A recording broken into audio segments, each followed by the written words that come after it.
Again, as you guys come in, hit that like button. Also, make sure you subscribe to the channel. I'm gonna go ahead and run this clip, and we'll get into this dialogue. Here we go. Want a relationship, but I appreciate, women, but I don't want to be in a relationship Right now. at all, ever. I would never want to go through that again. Yeah, I mean. Wait, how long were you married? I was married for 8 years, but I think 4 of those years, maybe 5 of those years, we were separated, and we're great co-parents. She's a great mother. Respect to her. But what did she do that made you say, I never want to be in another relationship? Is that scarred? Well, I think. Freedom? No, I think when you get into a relationship of that magnitude, where you're in love, and, someone is the air that you breathe, that's a lot when you lose that. And the thing with human beings is they grow, they change, and you can't be selfish with love. Like, that's why we're great co-parents. Actually, my daughter is here with her mother right now. While I'm working, they're doing a little summer vacation. And that's the relationship we have, where we can take our daughter on the vacation so that she can have both parents and we get along. I don't mind her business. I don't even look at her like that. I respect her as a human being, as a mother of my child. But people change. I'm not perfect. Maybe I become what, she doesn't want anymore. She might become what I do. Whatever it is, that's just so complicated. I can't afford to go through that again. Mm-hmm. And I think, 2 human beings being in love and being in a relationship and being committed and monogamy, and it's just too much to unpack. I want to be the Prime Minister of Belize. I want to put out great music. I want to put out my memoirs. I want to do my investments in Belize, my resorts and restaurants, Brooklyn Chop House. I want to be a great father. I don't want to be anybody's husband or anybody's boyfriend, because that in itself is an undertaking, right? And I just can't, I don't have the bandwidth to ever go through that again. But I have friends and I respect them and we have great experiences and I mind my business. Like me now. I don't mind my business though. But No, all the other no, I mind my business. That is the key to success. Well, my business is everybody's business. No. What I'm saying. Yeah, I know what you mean. Yeah. I mind my business. Whatever anybody does, I don't want to know. It's like, I know what I need to do in life. Uh-huh. And you have time, I have time, we connect. Fine. If not, I have so much to do, right. Thank God. And I prefer to be there. That's safe for me. No disrespect. Like, I appreciate people. I always say that.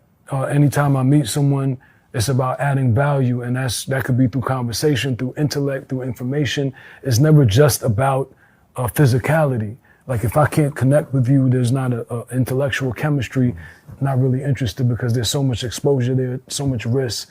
And then if there is a connection, I don't make it more than what it is. Like, I appreciate the temporary, and I make the most of it, and I keep it moving respectfully. Mm-hmm. Like, you can always call on me, always, however I could give you advice, however I could help you become the best version of you in whatever way you feel that is cool. If not, it's cool. I have things to do. Right. And that's the best place for me to be. Yeah, I go back and forth on, do I want to be in a relationship or not? I have all these ambitions too. And I always say, like, this is my era of being selfish, not in a bad way, but like really focusing on the things and the purpose that I feel like I'm here to give. So no, I totally relate to. So I didn't know if he was trolling, man, but that sounds so familiar. We hear that happen all the time. But before we unpack this and get into a bigger discussion, what are you guys' thoughts about what he said? What came to mind? Well, I can say one thing. Jason Lee is seriously messy how he tried to frame it. What did she do? But I was glad Sean was able to deflect it and then just kind of go into it. It honestly did sound like a PR answer, but really, I get it. Sometimes you just don't mesh with people anymore. And I think the expectations of what marriage is supposed to be are probably no longer suitable for modern day times. I think that we probably should consider restructuring the way that marriage is handled. I think that it's outdated for what society has become today.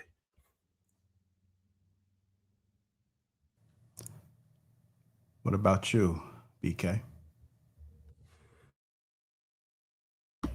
I think that was a lot of words to just say I'm emotionally damaged and don't want to progress. Like, honestly, every relationship takes work.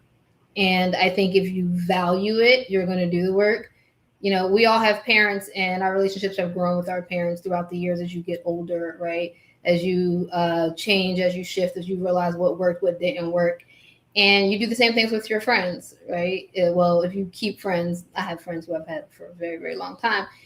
Your dynamic shift, but if it's valuable to you, you work at it, you mature it, and you do what you need to do.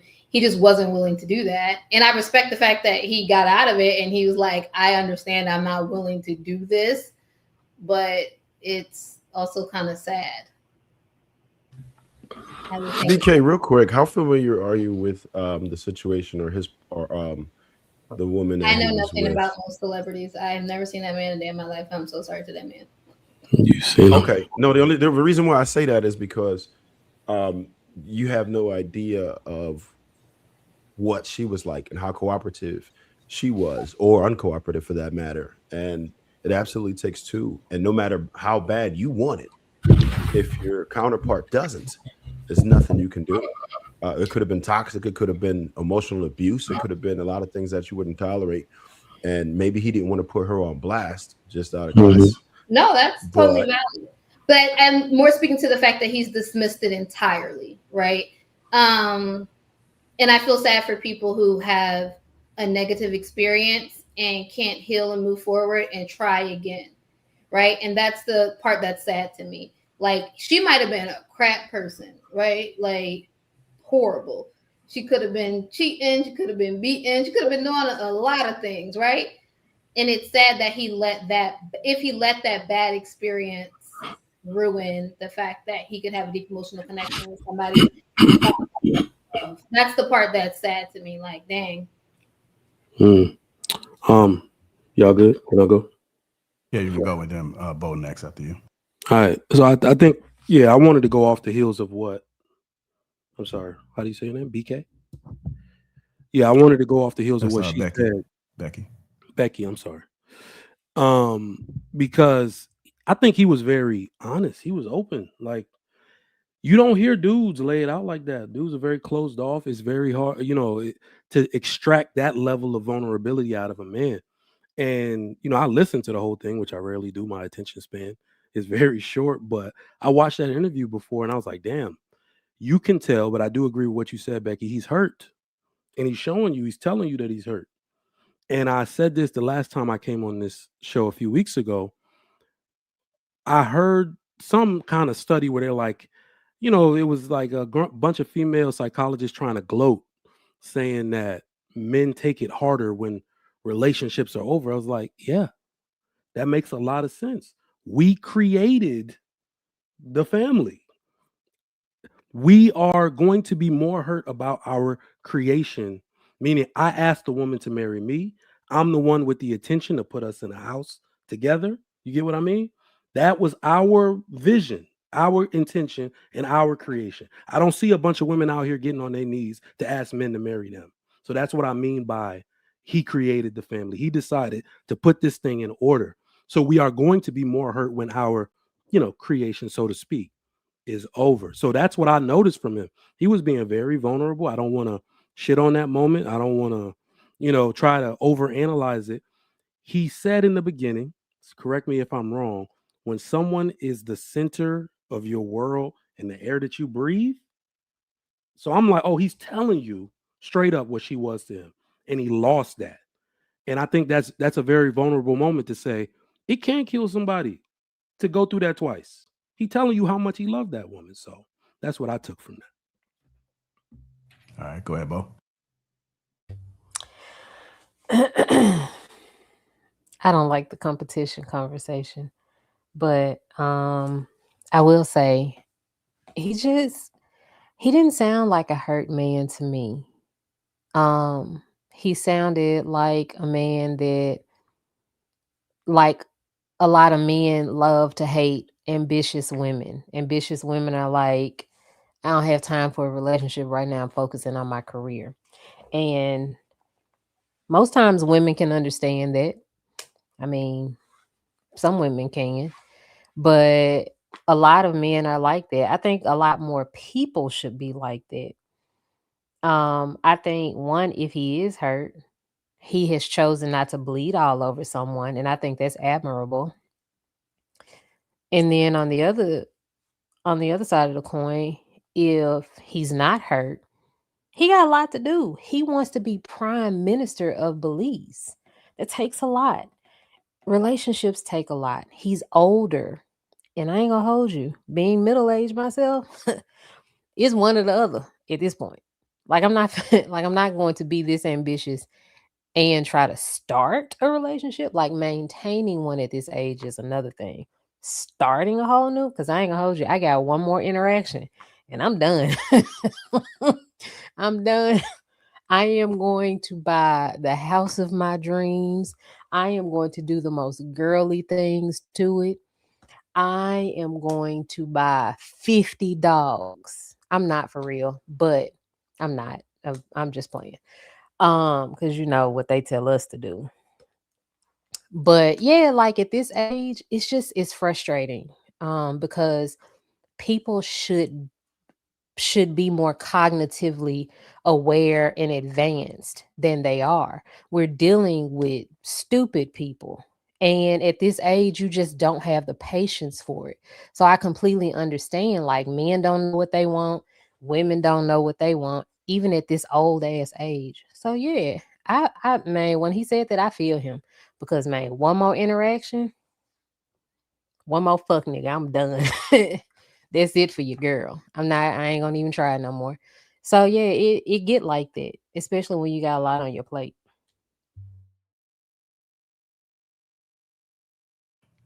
All right. Go ahead, Miss Pearl.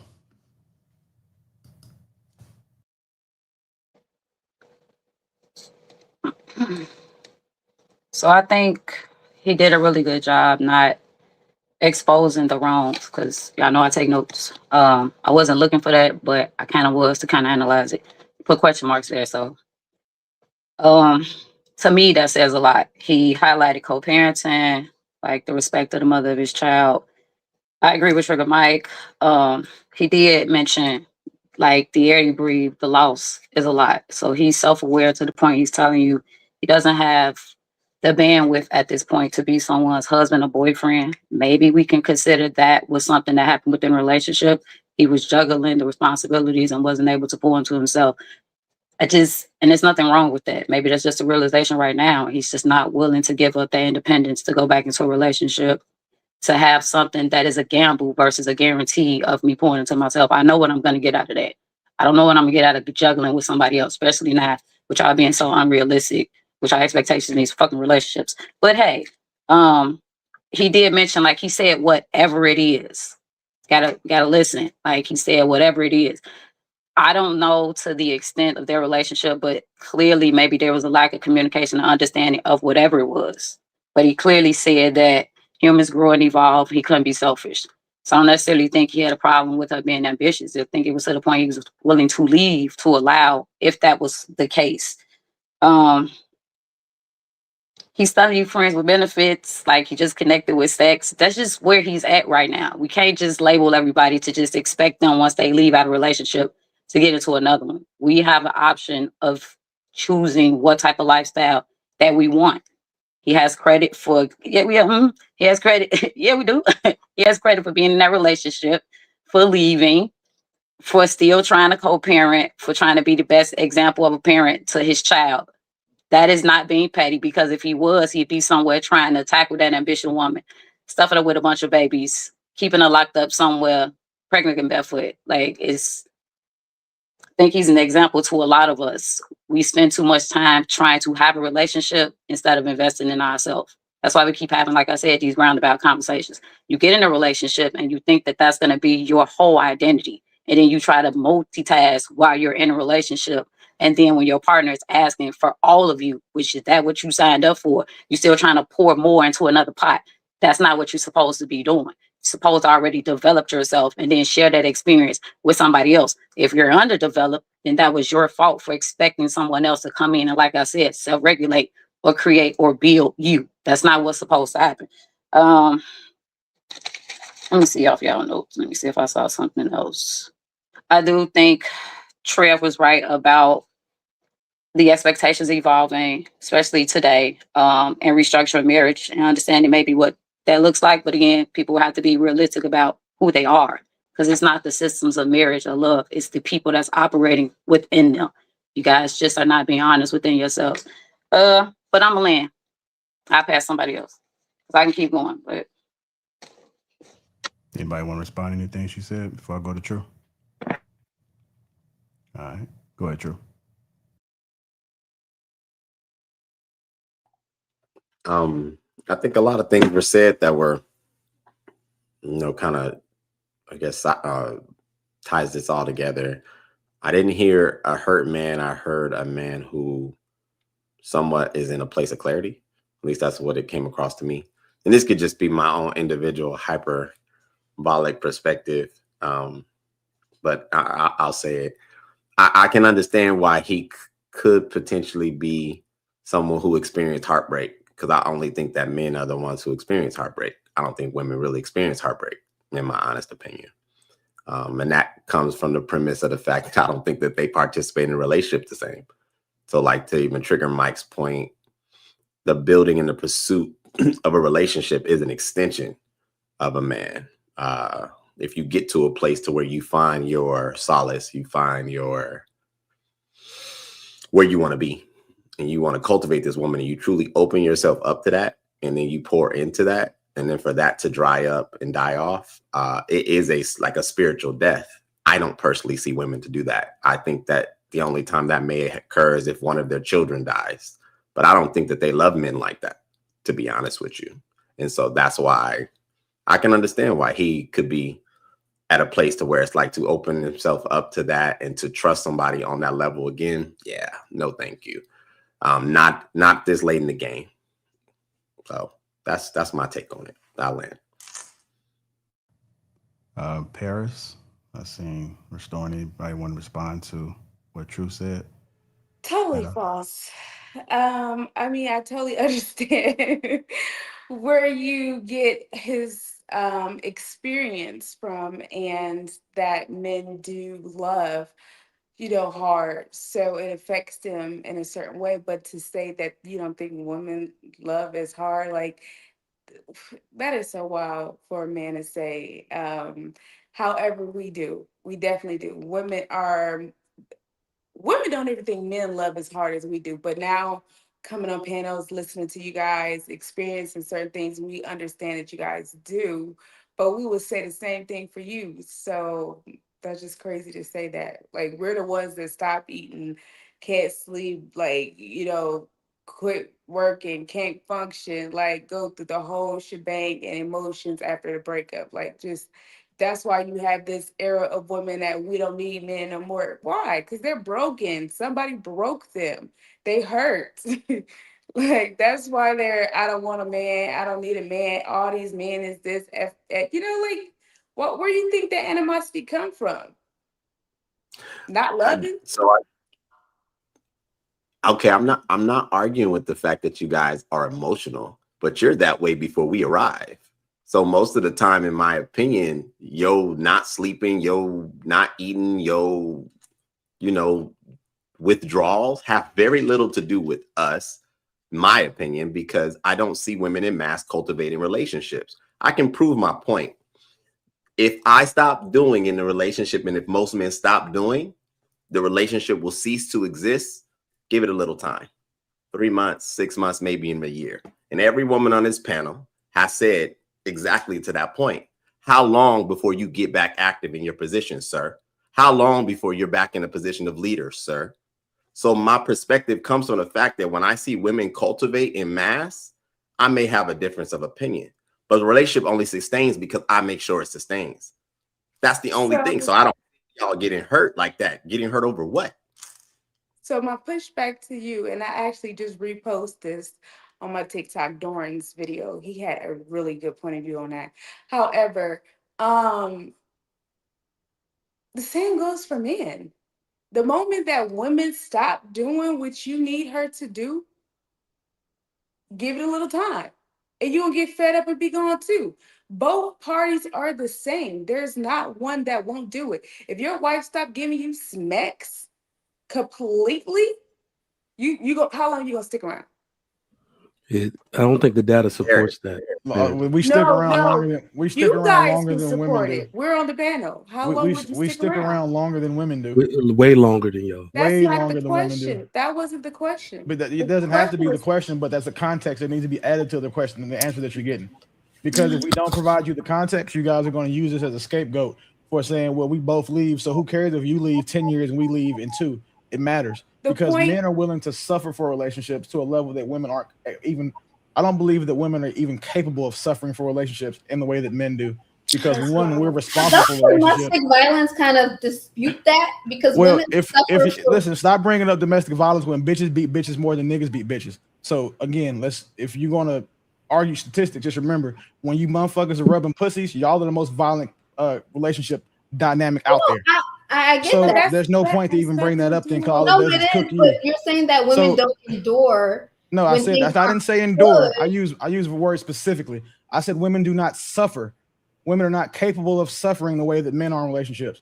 So that was my point. But women around the world suffer at a higher rate than men. Period. They don't. We're talking about in relationships, though. This is the problem. I'm saying in relationships. If that was true, then the divorce rates wouldn't be so high. So many of y'all wouldn't be single, and more y'all would be beat the fuck up. That's true what you were saying. So think about your parents and your grandparents. We can't. We can't think about my parents and grandparents. So we can't do that because the majority of us up here don't have parents like mine. We're talking about women.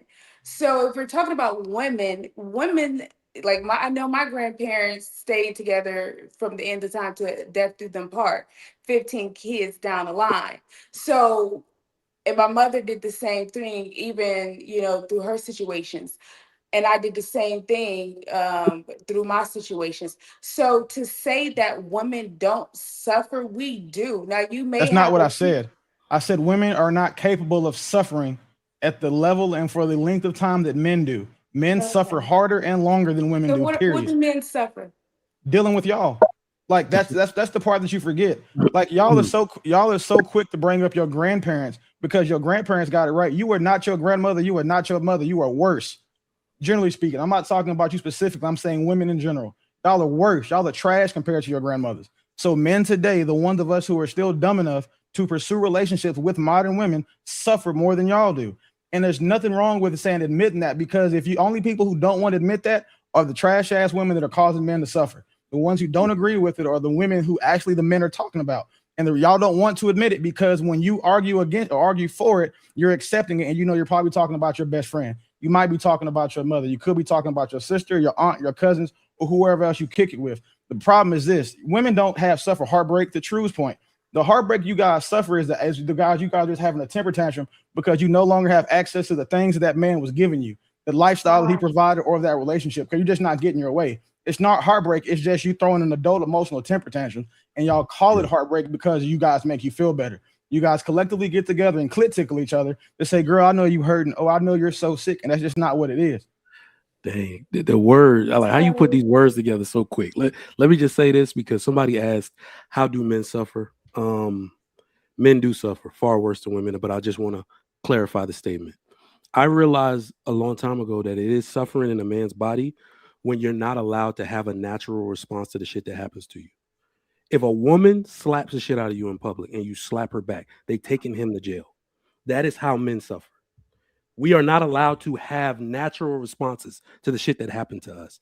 We lose in court. We lose our children to court. Mother is automatically assumed to have custody. There's a new thing going around. Y'all gonna see this study where they don't give fathers access to their child in school without calling the mother first. We're talking about right? So relationships. this is what I'm saying is that you live, even the women that live in a utopia of women's rights and favorability, think they are suffering more than men. It's not true. So I think another way that I you could just say that people suffer more is look at just the history of life. Men have laid down their lives at 1,001 clip that women have. In the history of man, we've killed 1 billion people. Of those 1 billion people killed in war, it was 950 million men. So, like the idea that women suffer at their own cause, they suffer because of their own choices or lack thereof. Women suffer because of their ineptitudes, they suffer because of their inadequacies, and the majority of women suffering is self-imposed. It's based on the decisions they make. Because no one over here is oppressed. So unless you're from one of these third world countries where niggas are still beating the shit out of y'all and poking you with hot pokers and shit, all the suffering that women go through is because of the decisions they make. If you're 40 and still single, it's because of the 40 miles of dick you collected while you were 40, thinking that you were going to get with the man. If you're 30 and still single, it's probably because of the 10 miles of dick you collected in your 20s. You guys suffer because of your choices and your priorities, and then get mad at the consequences you guys get. Because again, your life as it stands right now is nothing more than an amalgamation of your choices. So what your life is right now is because of you, nobody else. So with me you said that. asking, what do y'all suffer? I was saying in relationships. Y'all just went on a tangent I about was too. just in general.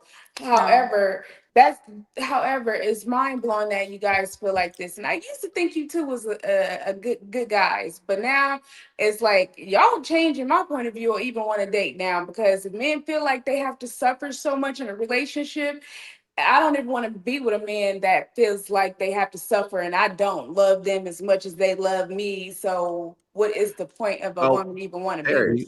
We also It's not. suffer from being unable to speak our minds without being harshly criticized. No, because you No. just, it's not about you. You can speak your mind just like I can too. But if I say something that But you you're, hate me now. You hate me now. no, sweetheart. If I tell you Yeah. something that you disagree and want to go against, then that's okay. You can speak your mind, but I can But I don't choose hate to you. not I don't deal hate with Yeah, it. but you just said you don't want to date because of what you heard from us. That's But deep. I Demonize understand. us for having a No. genuine opinion. That's how men suffer. You see what I'm saying? Yeah, Where she's coming from, though. I understand where she's coming from because it seems like it's damned if sure you you do, do. damned if you don't. Yeah, I know. It seems like damned if you do, damned if you don't, because all of the examples that William gave were extreme scenarios. And then when women come to the table, when we come to the table with these exact scenarios from the female perspective, we're told this is all extreme cases. We can't generalize. We can't throw these blanket statements using extreme cases. What he said was men suffer longer in relationships. Just because a man is physically staying in a relationship doesn't mean he's emotionally or physically invested in that relationship. Women, on the other hand, cannot stay in a relationship if they are not invested in that relationship for long. Men, however, can be emotionally detached and stay Yeah. in the same I got it, True. relationship. I think Oh, Trigger. let's hear it. Let's go. And not I just got you, that, Trigger. even to say that women are suffering and they're single now because of the choices they made, again, that is a blanket statement, a generalized statement, and it seems like you're just basing that off of whatever you've seen in your proximity, within your proximity. I don't think that that's generally the consensus, nor are there stats to even prove that. We've just been making blanket statements about women because of whatever scenarios I guess you've been exposed to or people within your circle that you've seen. So this is the honest part about this conversation is that the only people who are bothered by this are the women who it applies to. I'm not basing this on anything other than my understanding of what choices do to you. A person's life is based on the choices they make. So if the men that you've dealt with have left you or felt like they were suffering or whatever Paris just said about not wanting to date, if you don't want a man to suffer while dating you, be a woman that's not fucking sufferable. That's easy. It's a choice you make. That's the only reason why relationships end. That's the only time that a man is going to have to suffer in a relationship is when he's with a woman who makes him suffer. Period. That's when you choose to do those things. If the idea of a hit dog hollering every time we have these conversations, like you said that we're damned if we do, damned if we don't. Well, BK's first response proved that so are men. That man went and explained his situation, why he feels the way he did, and what it's caused him not to do. She attacked him as if he was weak, damaged, and hurt. All it was is just that same sign language that Christians and feminists try to put on men who don't do something or don't comport themselves a way that they want him to. But the only person, and like when men express themselves or open or like transparent with y'all, this is what you do. So this is why we don't talk to y'all. But then when you come on a panel with men who don't give a fuck about y'all enough to lie to you, and we tell you what we're experiencing, you try to call the things that are extreme. Nothing that any of us listed up here is extreme because of what we're dealing with the majority of the time. This is what we're seeing from the majority of the time. And the problem is that, again, I gave you grace on the last episode because the reason why you don't get it is because of your cultural differences from the rest of these women. So maybe in your culture, it's not like this. But from Miss Pearl, I am Christina, Paris Christina, BK, and Bo, this is what we're seeing dealing with that subset of women. This is not something that one man or five men are telling you. This is what multiple men have experienced. So you shouldn't even have the courage to speak out against that because you don't know better. You can only speak about the people that you deal with. And unfortunately, for us five men, we deal with more Black women than you do. Which is why every statement I make, I never make, definitive statements or blanket statements. The statements I make are what I've experienced or the people that I've been exposed to or people around me. All the statements that have been made on this panel have been definitive or blanket statements about women. So we speak to the majority, not the minority. So of you course, speak to the majority of women that you've been exposed to. No, I speak to the majority of Black whole. women based on the experiences that I've collected from Black men, based on these panels that we've been on, based on the 1,000 women we've interacted with on social media. And then sometimes we do have outsiders who come in and try to cape for them based off of their own personal beliefs on women. And that's fine. But the problem is that your opinions don't carry as much weight as ours do, because unfortunately, we're the ones dealing with these women. Yeah. So is the topic based on Black women only? Is because if that's the case, then I'm not going to be able to speak on that. Now that you that's understand not an experience that I could share. Now that you understand that. Okay, then that it's my understanding that the topic was about women. I did not know it was about specifically Black women. I mean, it's not people speaking to their own experience, and I can see where it's dominant. But I mean, there are some things that cross over to all women, and then there's some things that cross over to some women. Bo, go ahead. And then we'll go back to Trigger. I I know Bo had a hand raised. I just was trying to get in there. But you was trying to respond back to somebody? You said then go back to Trey. That's why I said that. Not Bo. Okay, well, whoever can go. It don't matter. I just want to make sure I get Bo in there because she had a hand raised in the back. I don't want to invalidate men's experiences. Like I get how y'all can feel the way you feel as men. But I don't like when you all also invalidate our experiences. I don't like how you all say, well, women don't participate like men in relationships. No, we don't, because we have two different roles. Like, we're two different. I'm a woman, you're a man. So we wouldn't. But that doesn't mean that women do not love men and actually like put forth effort in relationships. Like, I don't want us to play this victim Olympics type thing where no, men are more hurt than women in relationships. No, women are more hurt. Like, let's not do that. We love more. No, we love more. No, we love each other differently. We're literally arguing about two sides of the same coin. Is it possible? Oh, sorry, Bo. Go ahead. I was gonna ask you. I like what you said. Is it possible to consider what's being said? Because I agree with you. From a male's perspective, you said we have roles. I agree.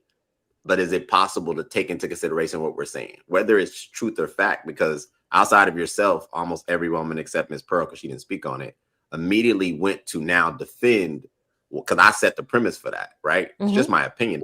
You're right. Every single woman went to defend it instead of trying to be open to understand, well, where is he potentially coming from? Because it's just a statement of opinion. You're the only one that said, okay, well, we're existing in a relationship, male and female alike. So it is different, right?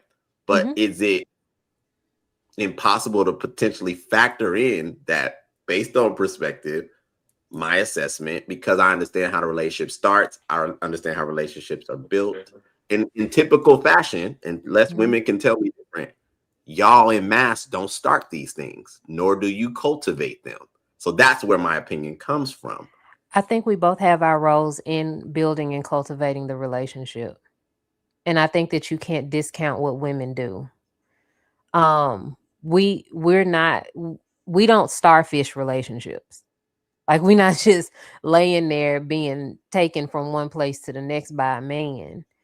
We also contribute. So that's all I'm saying. Like, I don't want women's efforts in building that relationship and cultivating that relationship and nurturing that relationship to be looked over. Now, what I will say is that men do not get their fair share of being able to be hurt and show hurt and actually like have feelings about things because you're expected to like be broken up with and then shove off and you'll be all right. I do think that that's unfair, but I also think that men are not socialized to have the capacity to be hurt either. I don't think that it's a biological thing with men to be emotionally inept or emotionally immature because a lot of men are, but that's because of how you're socialized. You're not socialized to take hits like women. We are socialized to take hit after hit after hit after hit and still be with the man. So And, it's just different. That's all that is. And I That's think So all there's I'm I, saying. and I I, just and that's go ahead. I'm sorry. I was saying, and that's fair. I love how you're putting it because see, this to me is honest. If something was said again, I set the premise based on what I heard from him, based on being a man, and the the roles that I believe most men play is both hero and villain simultaneously. We're I agree. typically in the villain slot, and we have to continuously prove that we're hero. But Hmm. that's a short-lived window because when a woman states what that man stated, I am at the position in my life I no longer want to participate in relationships. Most people celebrate and support it in mass. Some man's Yeah. probably hurt her. Maybe she can choose herself, and it's fine. But a Hmm. man states the same thing, and he is now hurt, broken, not fulfilling what you know what I'm saying. That's what I'm Hmm. challenging. So when I'm looking at the totality of relationships, yeah, I firmly agree that when it comes to heartbreak, I said specifically heartbreak. I don't think women experience that. That's not to say I'm right because I'm not a woman. I'm observing it because the difference between a man being heartbroken and a woman being heartbroken, the world of relationship connections still exists for you guys in mass. There's always a man in queue for y'all, or 5 or 10, but that is not the case for us in mass. That's but so. what if I'm sorry, go ahead, Drew. I apologize. Oh, But let me what just if I say this told one you, thing. go ahead. Hold on, let me just say this one thing. I thoroughly appreciate that you left room for something else to be true. So that's why it's easy to have a conversation with you. But I appreciate that. What's up? But what if I told you that everything you said is nothing that anybody's refuted? What we're refuting is that what you're saying happens doesn't happen with the majority of women today. Yeah. That's something that if you ask any man up here, it would we would agree with.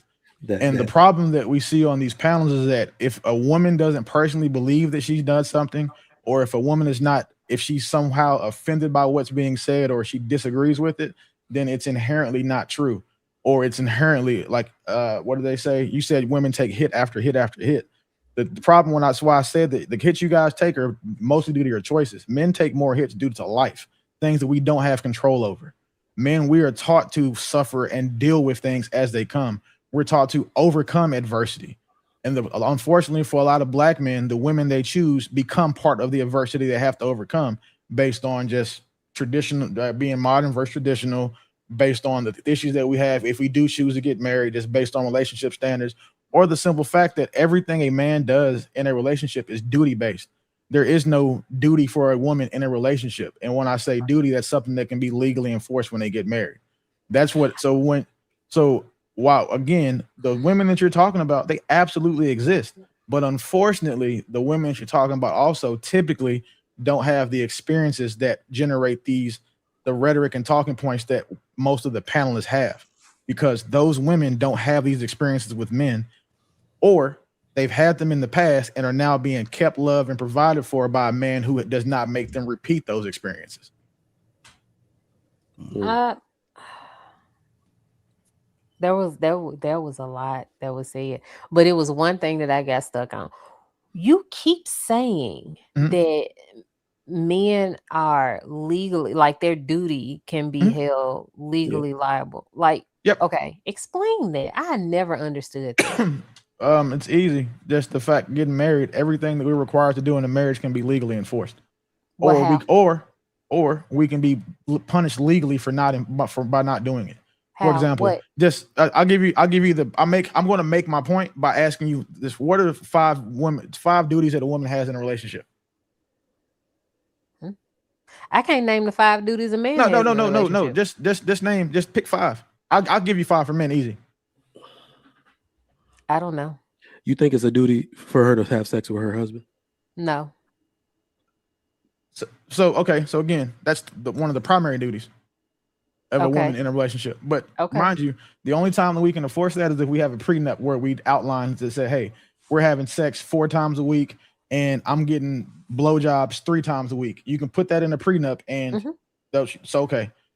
Right. Now, for men, we are responsible to protect, provide, support, nurture, and fix shit. Right. And I say fix shit on the outside because, again, if a man is not fixing things for his woman, a woman has problems and she's going to other men or outsourcing those fixes, that man is viewed as less than. When the marriage does end, when y'all, because half the time y'all typically end the marriages, 70% of the time y'all filed into marriages, all of those things are going to be cited against that man for why she's now entitled to the kids, primarily child support, alimony, and half of his stuff. So that's how we're punished. So the fact that I've been in this space for a while now. I have not met a woman who could make an intelligent argument or even identify what women's duties were in a relationship. Last episode episode 2 weeks ago, we had a woman up here that when we were asking all of y'all, like, what made you a good woman, y'all said shit that made y'all good employees. And then one of those nut ass women said, well, I don't put my hands on men. Like, I have never, and so this is a very definitive statement. I have never and do not believe that there is a woman who is that there are any good women who struggle with this question. I do not believe that there are any women who are worth being in marriages or worth men's selection that have an issue explaining what it is they bring to the men they want. The only women who do are the ones who don't have any proof of concept. The women who say, well, everything that makes me good is the same thing you put on a job resume. Everything that you makes good is say what makes you a good girlfriend to your homegirl. But when it comes to what makes you good to the man who ultimately is supposed to lay his life down for you, if push come to shove, your top 5 includes you not putting your hands on niggas. Like, so again, tie this back to my point. Everything that you are right now is an amalgamation of the choices you've made since you've been an adult. I'm not going to blame you for the shit that happened before you was 18 because your parents may have fucked you up. But once you had the autonomy and you were legally responsible for every decision you made, where you are right now is what those choices have got you to. And like, when people don't understand that, it's that shows you like it's not just a refusal to take accountability. It's almost a delusional refusal of accountability. Because once you take accountability for your choices, the way that men do, the way that the men that you guys want have already, our lives become amazing. Once we start realizing that every choice we make has a consequence, and we get to control which one of those consequences are most likely to happen. We don't control everything, but I know that if I go work hard, keep my word, and add value to people, that I'm going to make money. I'm going to be successful in business. I'm going to be successful as a person. But women seem to think that, well, I'm single just because my person hasn't found me. They get like, this is why True says y'all don't participate in relationships. You guys literally sit and wait to get picked up by a nigga you like enough to fuck all the time to pick you up like he's an Uber driver, and then stay with him long enough. But as soon as that rating drops below 5 stars, then you out and you looking for the next one. So let me I'm sorry, who was going to go? Oh no, go ahead, Trigger Mike. I'll go after. I was going to say, just while Willie was talking, I had thought about something that I read on a law page. A man can be charged with criminal negligence regarding his wife and children if he fails to perform a clear legal duty of care. And that gross failure causes physical injury, severe harm, or death. So when you say what is it that men do that is legally enforceable, They will just create it. And right now we're at a watershed moment in history where men have to watch women cape for a woman that deleted her children. And they're pretending like this is debatable. If it was the father that did it, would we even have any question? Would we be debating anything? No. Trigger. I believe we have women who think like those women on this panel all the time. I believe you. Like, I wouldn't, if we went back to the last 40 female guests, I wouldn't be surprised if we had 10 that gave that bitch money to her GoFundMe. Like, I bet you it's also the same ones who are anti-abortion. So like, now you don't want your kid, you don't want to vacuum babies, but you want to strangle them. Like, you want to support someone that strangles them and then blame it on postpartum psychosis, which is only applicable after the first 4 weeks. Like, it's so sad seeing like how I'm trying to keep them calling women retarded, but like I'm starting to, but like the more that I come on these panels and listen to women speak, I'm starting to think that there is no value to talking to them about anything men related, because it seems as if like the level of retardation, like being retarded is almost as champion as like being a hoe was when Amber Rose did the slut walk. Now we got to do like the drool on your t-shirt walk for these retarded women. No, bro. It's so I read a little bit about it. It's unfortunately it's a survival instinct. Being retarded? No, not a little bit, but no, it's a survival instinct. The reason why they have to unify on everything and they can't say that they're wrong is because it threatens their safety. To say they're wrong might get them cast out of any group. That's why they won't ever say, I was wrong. I think I could have done that better. Oh, they're hive-minded. Exactly. Hive-minded. They will in order to keep themselves safe, they don't admit fault in any. So I need to unretire hive-minded hoes. Because I put that away in 2025, but it's not that need to bring it back. Yeah, not necessarily retarded, but I wanted to come up real quick. I had a few points. So, Trev, you said you need to restructure marriage. I wholeheartedly disagree.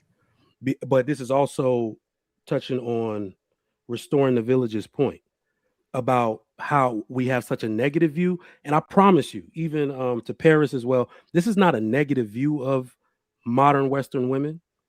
This is a view of the majority of modern Western women. Ain't nothing wrong with marriage. The institution of marriage is damn near perfect. It's something wrong with the people. That's my pushback. The people that are trying to play around with this institution are not serious enough about it to sustain it.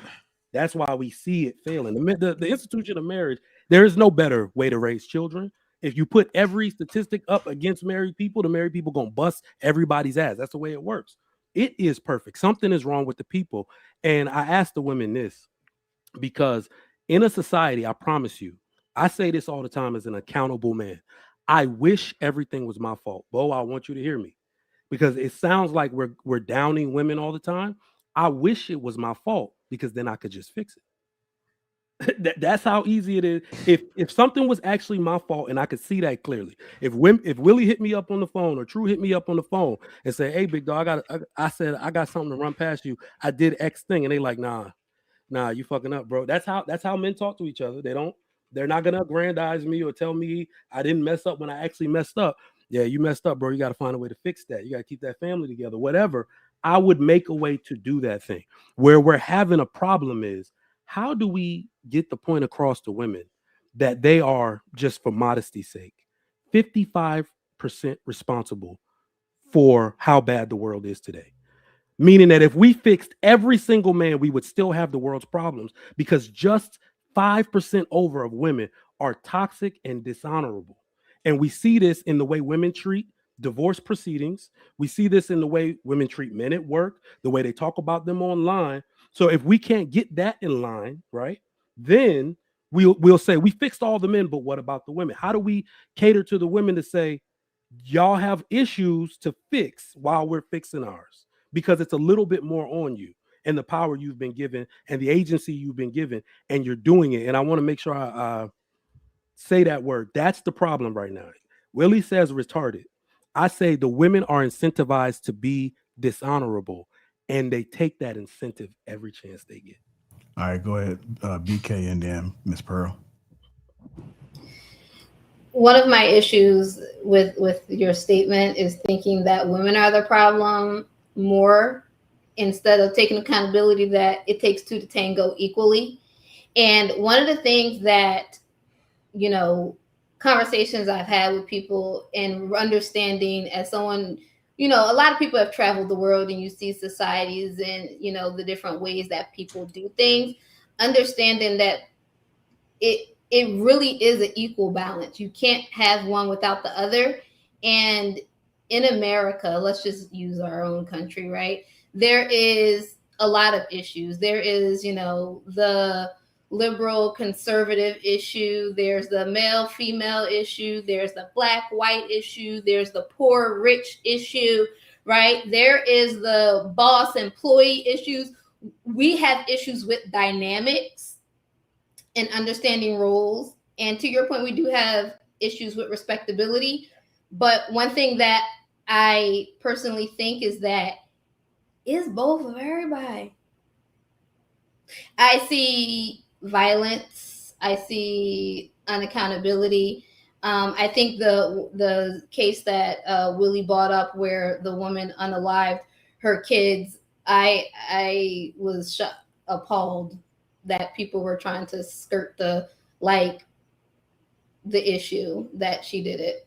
Period. With her sentencing, she did it. Can I ask Period. you a question? Like, so I just. So that's usually the default response. It's both of us, right? But no, Trigger, that's not the response. The default response for these motherfuckers is men do it too. That's all she said. That's all. But let me show you why this is a problem, Becky. All right. Men, the modern men, this is me talking from my own brain. Modern men compared to the men, our predecessors, right? We are overly sexualized. We're under motivated at work. We're lazy, unaccountable. We lack drive. We lack insight, and we lack foresight. That's just my opinion. Would you agree with that? That men are kind of like some of the issues. All right. Now tell me what's wrong with women compared to their predecessors. I think there's a lack of community outlook, right? Caring about other people as much as you care about yourself, right? So selfishness, right? I think that there is a lack of selflessness, wanting to give up your own wants and desires for the good of your family. I see that a lot when people are like, that's the same thing. No, it's actually two different things, right? One is inside selflessness and selfish. You just giving examples of those two things. I'm talking about them in two different dynamics, right? Yeah, one is a microcosm of the entire community, right? And then the other one is small to your immediate family, like as far as your children go, because those are the individuals that you end up raising that then go into society. So it starts at home, right, with selfishness, and there's a lack of selflessness, even the love your neighbor as you love yourself, right, which is one of the basis of things. I think that there's I don't want to come at a certain political thing, so how do I say this? We support a lot of non-profitable mindsets in certain ways when it comes to, you know, moral values. You know, I'll leave it at that. But I think, hey, you know, real quick, just Trigger, you notice how, again, you can never get a woman to tell the truth about women when it comes to something they're inadequate at, ever. You can't, like, I don't believe those women exist on the internet, because the only ones that can are off the internet, married, and not having these conversations. You gave her 10 things, and you probably could have did 10 more that were just uncomfortable, unattractive, and ugly. She gave 8 examples of being selfless and selfishness, and then some half-ass example about women paying attention to non-profitable shit like sissies, fairies, trannies, reality TV, and all this other bullshit. Like, it's amazing, like, how we get to see now. I got a new camera, so it's 8K, 4K, whatever. In 4K, we're watching women not take accountability or even have genuine conversations when you were open and led with what men suck at. Yeah. Like, I did that on purpose. Excuse me, wait. And to be fair, I think Miss Pearl would probably be a better person to ask, because when she has conversations, she's actually going to give you like the good or bad. Like, and then we see Bo's growing, and Bo's found Jesus, and like maybe like her professional communications coach, because she's being super honest and genuine too. But like, I would challenge you to ask Miss Pearl that question and then let her go with it. That was my point. Miss Pearl is married. She's gonna answer it the right way. Oh, right? Well, shit. Then yeah, okay. That makes sense then, because she's married. It makes sense, but you know, I actually think, all right. For real though, don't even pick on her, because I think Becky did a good job. But you see what I did there? I answered first. You see, this is what I did, Becky. I let you know. I self-deprecated what's wrong with men first. And like he said, I could have went on 100 more. That ability to do that fast without thought, like you did well, but I discombobulated because you're like, oh shit, he put me on the spot after he said something. So I have to say something about women. Most women will never do that. The number one, this is why men are the leaders. What's the term? Biologically. The number one characteristic, in my opinion, of a leader is not all of this bullshit they try to say on the internet. It is, can you be honest about your shortcomings? Because that is the characteristic in which all other leadership characteristics are born from. How are you going to assess my performance when you don't even know what the fuck is wrong with you? You got me? Because men do it too. That is where we're at with women in 2026. Tell me what's wrong with you. Don't tell me what's wrong with me. I know what's wrong with me. Tell me what's wrong with you. That way I can trust that you could tell your homegirl and then y'all can isolate a plan to fix it. Because men are not supposed to be talking. It's supposed to be the lead. Women are supposed to be the leaders of other women. I promise you, all the Andrew Tates, all of these people will go away once we have enough women, self-improving women.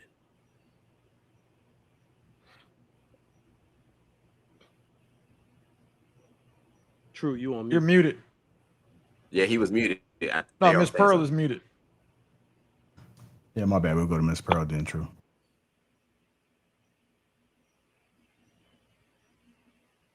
I was muted. So we are disrespectful, unpleasant, lack accountability. We are not a safe space, immature, unrealistic, selfish, non-sacrificing. No genuine sisterhood, and we are unnecessarily competitive with the men. Keep on going, but that's just the basis of the issues. Now, if that applies to you or not, it's not what we're talking about the generalized issues that not one, two, three, multiple men have stated, multiple races. So not even just in these spaces. My God.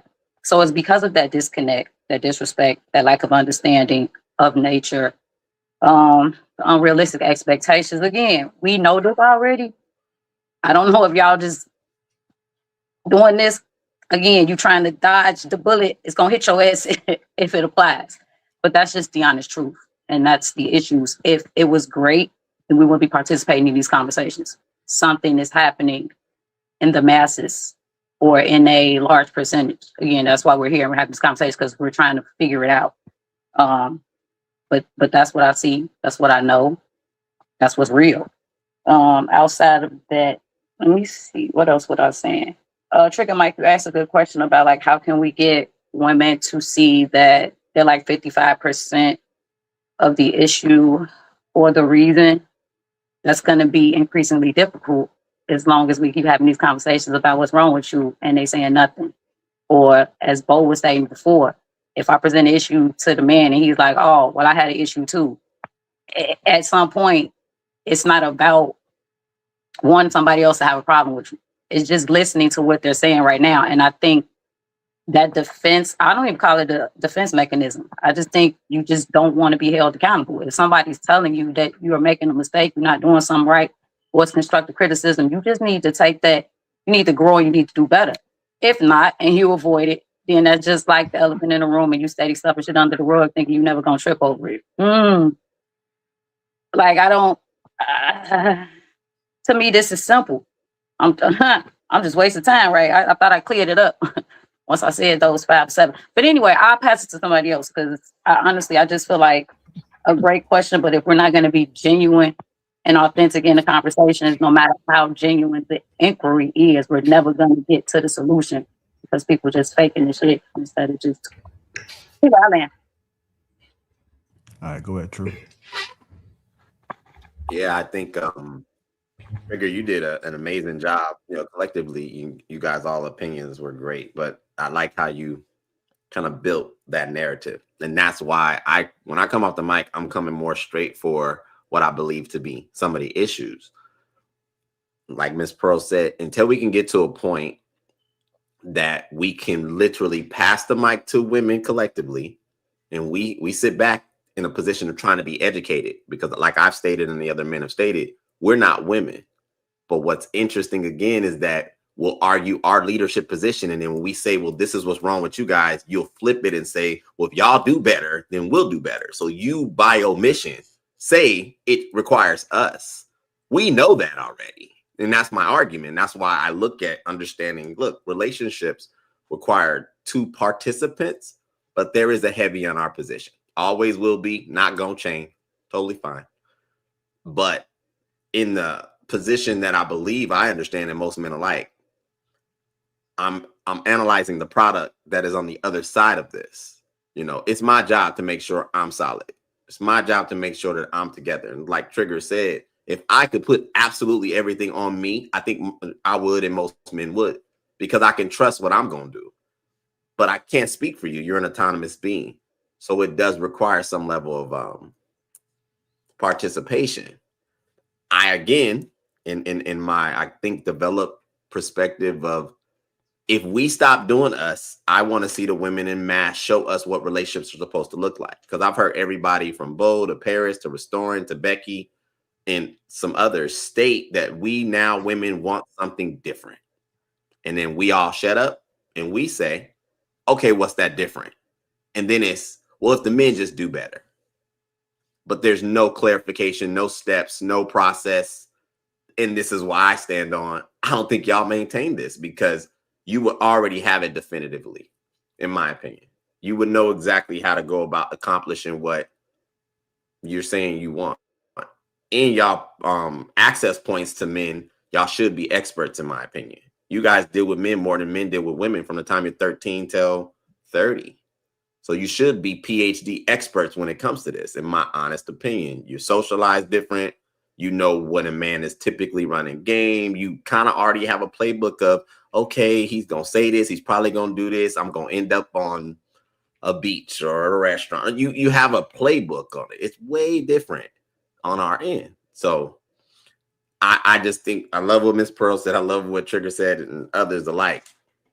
I think that's what we're trying to get to now. So the conversations are not so circular. So it's not pointing the finger.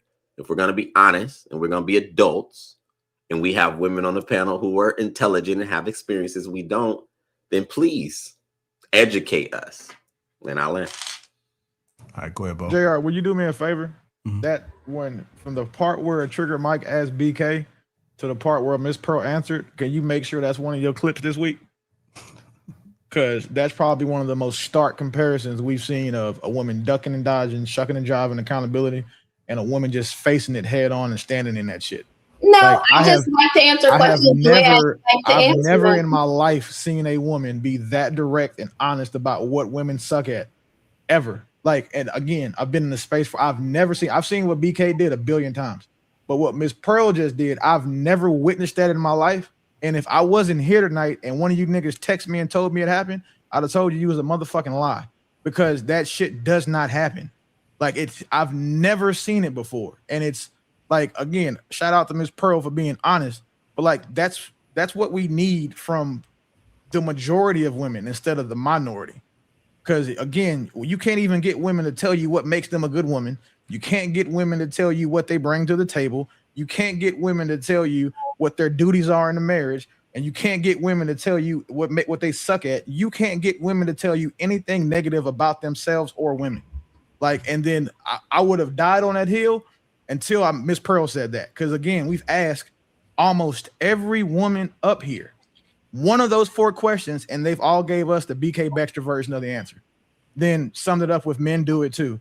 Or then some get creative and say, well, kids do it too. And then old people do it too. Well, my dog did it too. It's always a do it too ass statement or context added to their list. So like, we really got to give her that shine on that one clip. All right, before I go to Bo, Becky, do you want to respond? Yeah, I think that they actually like responses that are in line with how they think people respond, which I think is part of the issue. Instead of letting people respond naturally how they respond, they want them to respond how they respond. And I think that's part of the issue with what we go through right now. You want a mirror instead of getting a partner that fits like a puzzle. And that's part of the issue with society right now. Like, I remember there was a conversation about like, oh, deep conversations that men and women had. and the answer between men and women was different, and men actually had an issue with it. And I feel like Willie just did the same thing. Like the way I respond and the way I talk is the way I do it. And like I love how Pearl's response, because that's how Pearl is. She's very analytical. She's really good at doing the things, but that's her. That's her personality trait. And there's like this big thing now. It's like, oh, women don't, they act like women. And some women act a little differently, and that's perfectly fine. But like, if you want a mirror, buy one. If you want a puzzle piece, find one. All you got to do is let them talk. I told you. All you got to do is let them talk. That's all you have to do. The point of panels is to let people talk. That's not what we're talking about right now. I'm saying when I say let them talk is if the longer we let y'all talk, the more you prove our points. Which and proving your point has done what for you thus far? Made me not look stupid on the panel. Solving anything on any of these panels? Have we? No, because a lot of these problems that we have only apply to y'all. Those of us that have the opinions, they don't. None of this stuff applies to most of the men up here. Like none of this stuff applies, but the majority of it does to you. Until you find clips where there are women doing what we do to y'all on a regular basis, then we can have that conversation. But you don't see them here. You don't see them on Ali's channel. You don't see them on any of the bigger channels, because when it comes to men now who are actually able to articulate ourselves and then highlight the silly shit y'all say, this is what happens. That's why we have these clips. And if you ever need a metric for what happens in the clip, just read the comments. That's all you have to do. For what?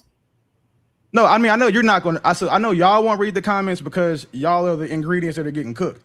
But for like the rest of us that read the comments who are typically doing the cooking, like, unfortunately, the majority of people agreeing with us, y'all will still say, well, yeah, 800 comments said y'all were right, but it was 5 that said I was right. So again, I've learned to just let y'all talk sometimes.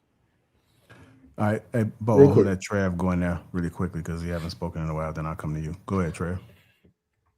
Yeah. So you know what? I'll be honest with you. I don't think that the women are coming up here lying, right? I really don't. But I do think that there is an inability for them to see it outside of their lens sometimes, right? Based on their experiences. I'm trying to fathom why somebody would even do that, right? Why would you just come on a panel and straight up lie? And it doesn't look like, I think that people are actually being genuine, but they just really can't see it outside of that. That's a serious issue. Like, I don't really want to use words like delusion or whatever, but it's not really clicking to me how you're not understanding their perspective.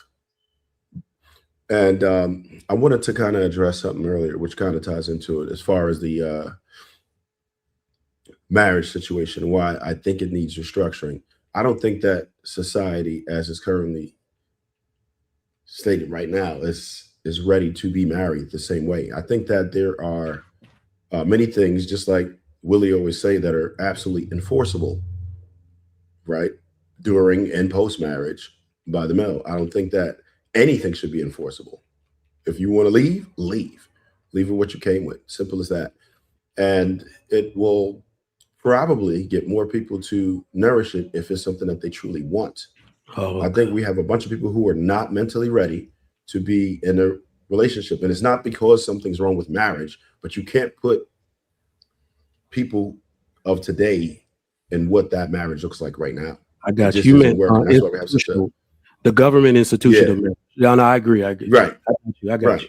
Yeah, that point of it. And I'm not, if you feel like you want to get married, you go ahead and do that if it makes sense for you. But for most of us, it shouldn't, because most of us are not ready to handle the duty of a marriage, right? Most of us don't even accept it as duty. We heard one just now. Well, what you say is not a duty, right? And so just think about what that does to the man. If I feel like it, cool. If not, fuck him. And not understanding that side of it. Just like if that would be like me saying, okay, if I feel like emotionally supporting a woman, I will. But if not, fuck it. I just won't. It's the same effect. And you could say, oh, well, maybe we shouldn't put that as one of our most important things. Okay, well, maybe you shouldn't put emotional support as one of your most important. So no matter how, and that's all I'm saying, is that understanding the other perspective of it, right? And any type of a relationship that I'm going into, I have to realize what the woman's needs are in that situation. Does she need a bunch of attention? Does she need finance? Does she need somebody to constantly check in with her? If so, I have to fill those holes if that's what if I'm going to be with that person. It's for me to be able to give her support where she's needed, and I have to understand that before I make that type of commitment. And if I don't, then I don't need to be with her. If I can't fill those voids, or if I can't show support where she needs it, then I don't need to be with that particular woman. But a lot of times women can come into a situation lazy and feel like they can just do things when they feel like it and don't understand that duty part of it. All right, let's go bold then, Pearl. I sometimes I have to take a pause and take a couple of beats and realize that people hear things from what they know and what they've experienced. When I say that I don't think that sex is a duty, you heard, I mean, I just do it when I feel like it. But kinda, yeah. Because you want somebody to have sex with you and they don't feel like it. Y'all want lazy coochie. But I digress. I don't think that sex of any kind is a duty to anyone. Like, I don't want no duty dick. Like, nobody want that. You just doing it just cause. That's Well, the I guess majority. cause you asked. That's the majority of dick you're gonna get in your relationship, because he's only fucking you because it's his duty. He could be fucking 40 other bitches, What but he's I'm only fucking saying, you. That's dutiful dick, though. no. What I'm That's fair. saying is that even if you don't want to, you just gonna give it to me anyway. That's Yes. I not, don't want that no doesn't, duty dick. hold on, Bo. That does not apply to men. Do you know how much weight you'd have to I'm gain, just like, for a dude to All just right. like give you Yeah. like dick and he So, didn't want so, to? so the I'm alternate, just what I'm saying, Hold the on, I'm gonna point sure of she it finish. Y'all let her land. is that everyone needs to want to do it. Mhm. You don't want anybody doing anything in a relationship just because, like, well, I guess I got to. Like, you want them to want to give that to you. That's why I say that. So Okay. yeah. However, Hold on, I'm sure it she's not is my finished. Like, duty My bad. to keep the relationship emotionally stable. Make sure that the person that I am with is happy and healthy, as is his duty to me. And that opens up floodgates. And so the sex isn't a duty, it's something that I want to do. If you fix all of the other things, that thing will automatically work. That's all I'm saying. Like, when you neglect things in your relationship and then you think it's her duty to give you some coochie, baby, this finna be the driest, sandpaperest coochie you ever got, because you won't fix anything in the relationship to keep that flowing and nice and warm and very enjoyable, because you're lazy. So that's the part of the duty that men actually do miss sometimes. You blame the woman for something that you're not doing. You're blaming her for your reaction to you. And then her reaction is, child, this thing ain't getting wet at all. Not for you. And But so if what you can we? don't want to go and fix that and know the root of the problem, you are essentially not doing your duty in the relationship. And then you All right. making it her fault. So I don't get, when I say no, it's not a duty, I think there's so many other things come before that that aid to both of that, to that being enjoyable for the both of you. And then I just forgot my other point. But I do want to say that divorce is not only legally enforceable to men. My retirement was also up for grabs. My business was also up for grabs. My savings and all of my assets were also up for grabs. So it's not just you, it's us too. If we have anything and you live in the type of state where they like, put all your shit on the table, we finna divide it up. Unless both of you be like, I don't want nothing. Because that's what me and my husband did, my ex-husband. He was like, I don't want hers. I said, I don't want his, and we went our separate ways. But otherwise, if I said I wanted his 401k and he said he wanted my retirement, yeah, automatically Put it on the table. We splitting it up. So Minority of times. let's Sorry. not act like, I mean, I'm just saying, like, if a woman has something and you live in that type of state, you're susceptible to that Bo, that's too. I was 3% though. That's legally rare. That's responsible. not. 3%. I don't, it But don't doesn't only matter. What I'm 7% of men saying pay is, alimony.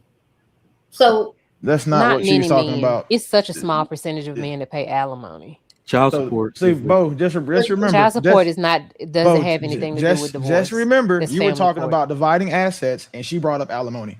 I just want to point that out. Like we were talking about dividing assets, and then she brought up alimony. Like, And he brought up child support. So again, So- that's what he did it being funny, and that's I know I got triggered. But just point out, right? You were talking about a box of things, Mm-hmm. like your 401k, your savings, right? Mm-hmm. She brought up alimony. The Yeah. reason why that happens, it does happen sometimes, is because it's rare. It's rare that women have anything substantial when they get divorced compared to the men they marry, right? So you having things that are substantial is rare. It doesn't happen often. And there are some states where what you have isn't even negotiated with. So I appreciate what you're saying, but just understand that like you're talking about like the minority of divorces. Like just I mean, I just know that that's how that goes in my state. That's why I Tennessee said for sure. depending on your state. Yeah. Tennessee, y'all put everything on the pot, and then y'all can say, okay, Yeah, well, I put- exclude mine if you exclude yours. You're right. Drop it off. But Absolutely. also in Tennessee, if you don't have sex, isn't that legal grounds for divorce? So, like by definition, I thought we defined duty as something that's like legally enforceable or whatever. Mhm. Like, isn't in a lot of states if No, that's like not you what they were saying. consummate Oh, a marriage or you withhold like physical Yeah. or whatever, it's a grounds for divorce. So, isn't it Those, technically? those are like old laws. I mean, we that live have- in white man town, Yeah. so I was gonna yeah, say, those are Tennessee is old probably laws, like in that. Virginia. That law exists, I think, but like enforced, it's not enforced. So In it Virginia- exists as an old remnant. In It is Virginia, not- you can't buy cow print dildos on Sunday. They have a lot of stupid laws. Yeah, But those are again, not like, why do enforced. we have to bring up that type of stuff? Yeah, but for let this me conversation? respond to Bo real quick. So, Bo, not picking on you. That answer you gave to sex being a duty is the normal cookie cutter response. It's like a knee jerk reaction, right? Because I saw everybody face when I said it. Ugh. But let me give the real response as a married person. You have a duty. That's because why take vows at all? So if you took a vow. If I'm actually being honest, that's actually that weighs more than a duty. You took a vow. Okay, so the reason I took a you vow to don't have a fuck. duty, we're not actually saying you have a duty to have Oh. intercourse. I What didn't we're say that in saying the is church. attention is to women what sex is to men. All of the corny ass shit that my wife likes to do, I do it with her and I take time out. I would be in here building guns all damn day if I had my way. But I go and do all that corny shit. I go to the cooking class. I go to the stupid burn boot camp massage because she wants to go with me.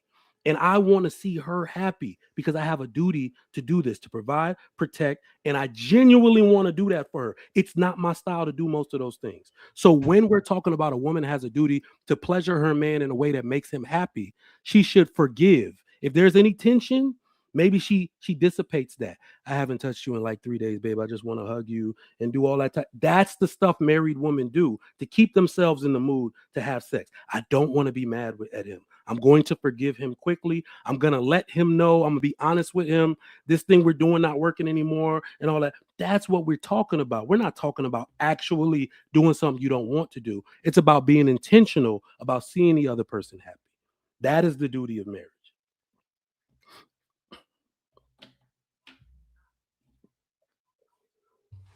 So, okay. How long are people expected to be like, and this is men and women alike. I'm not talking about women. I'm talking about both us.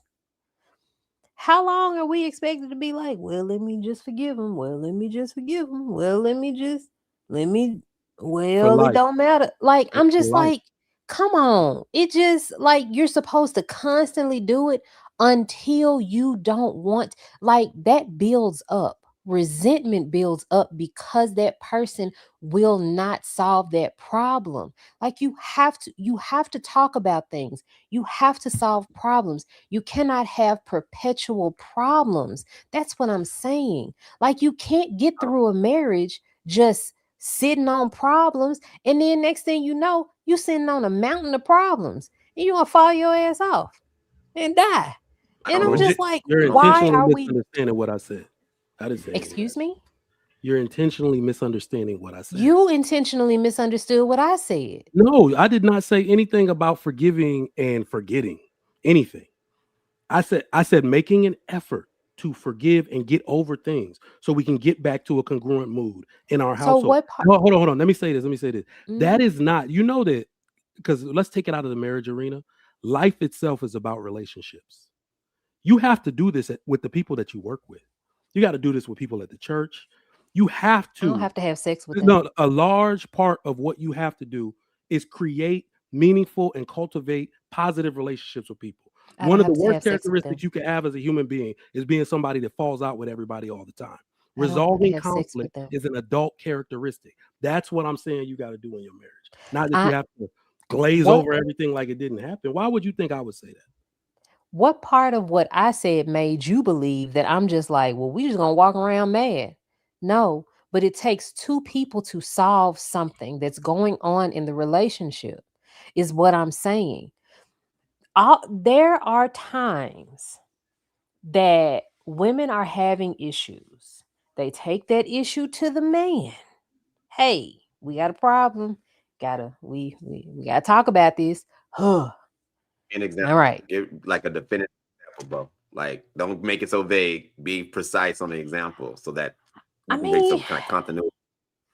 You I said don't know. problems. It could Problems be could be you got the toilet paper ain't 2-ply. That could be a problem.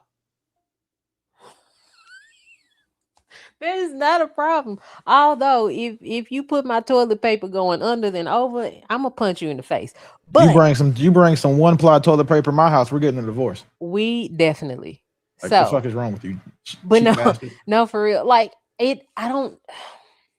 So I'm not sure. So sometimes men get engulfed in their work, right? Y'all get busy, y'all have issues, y'all have stresses. You tend to not ignore that, because you're not ignoring.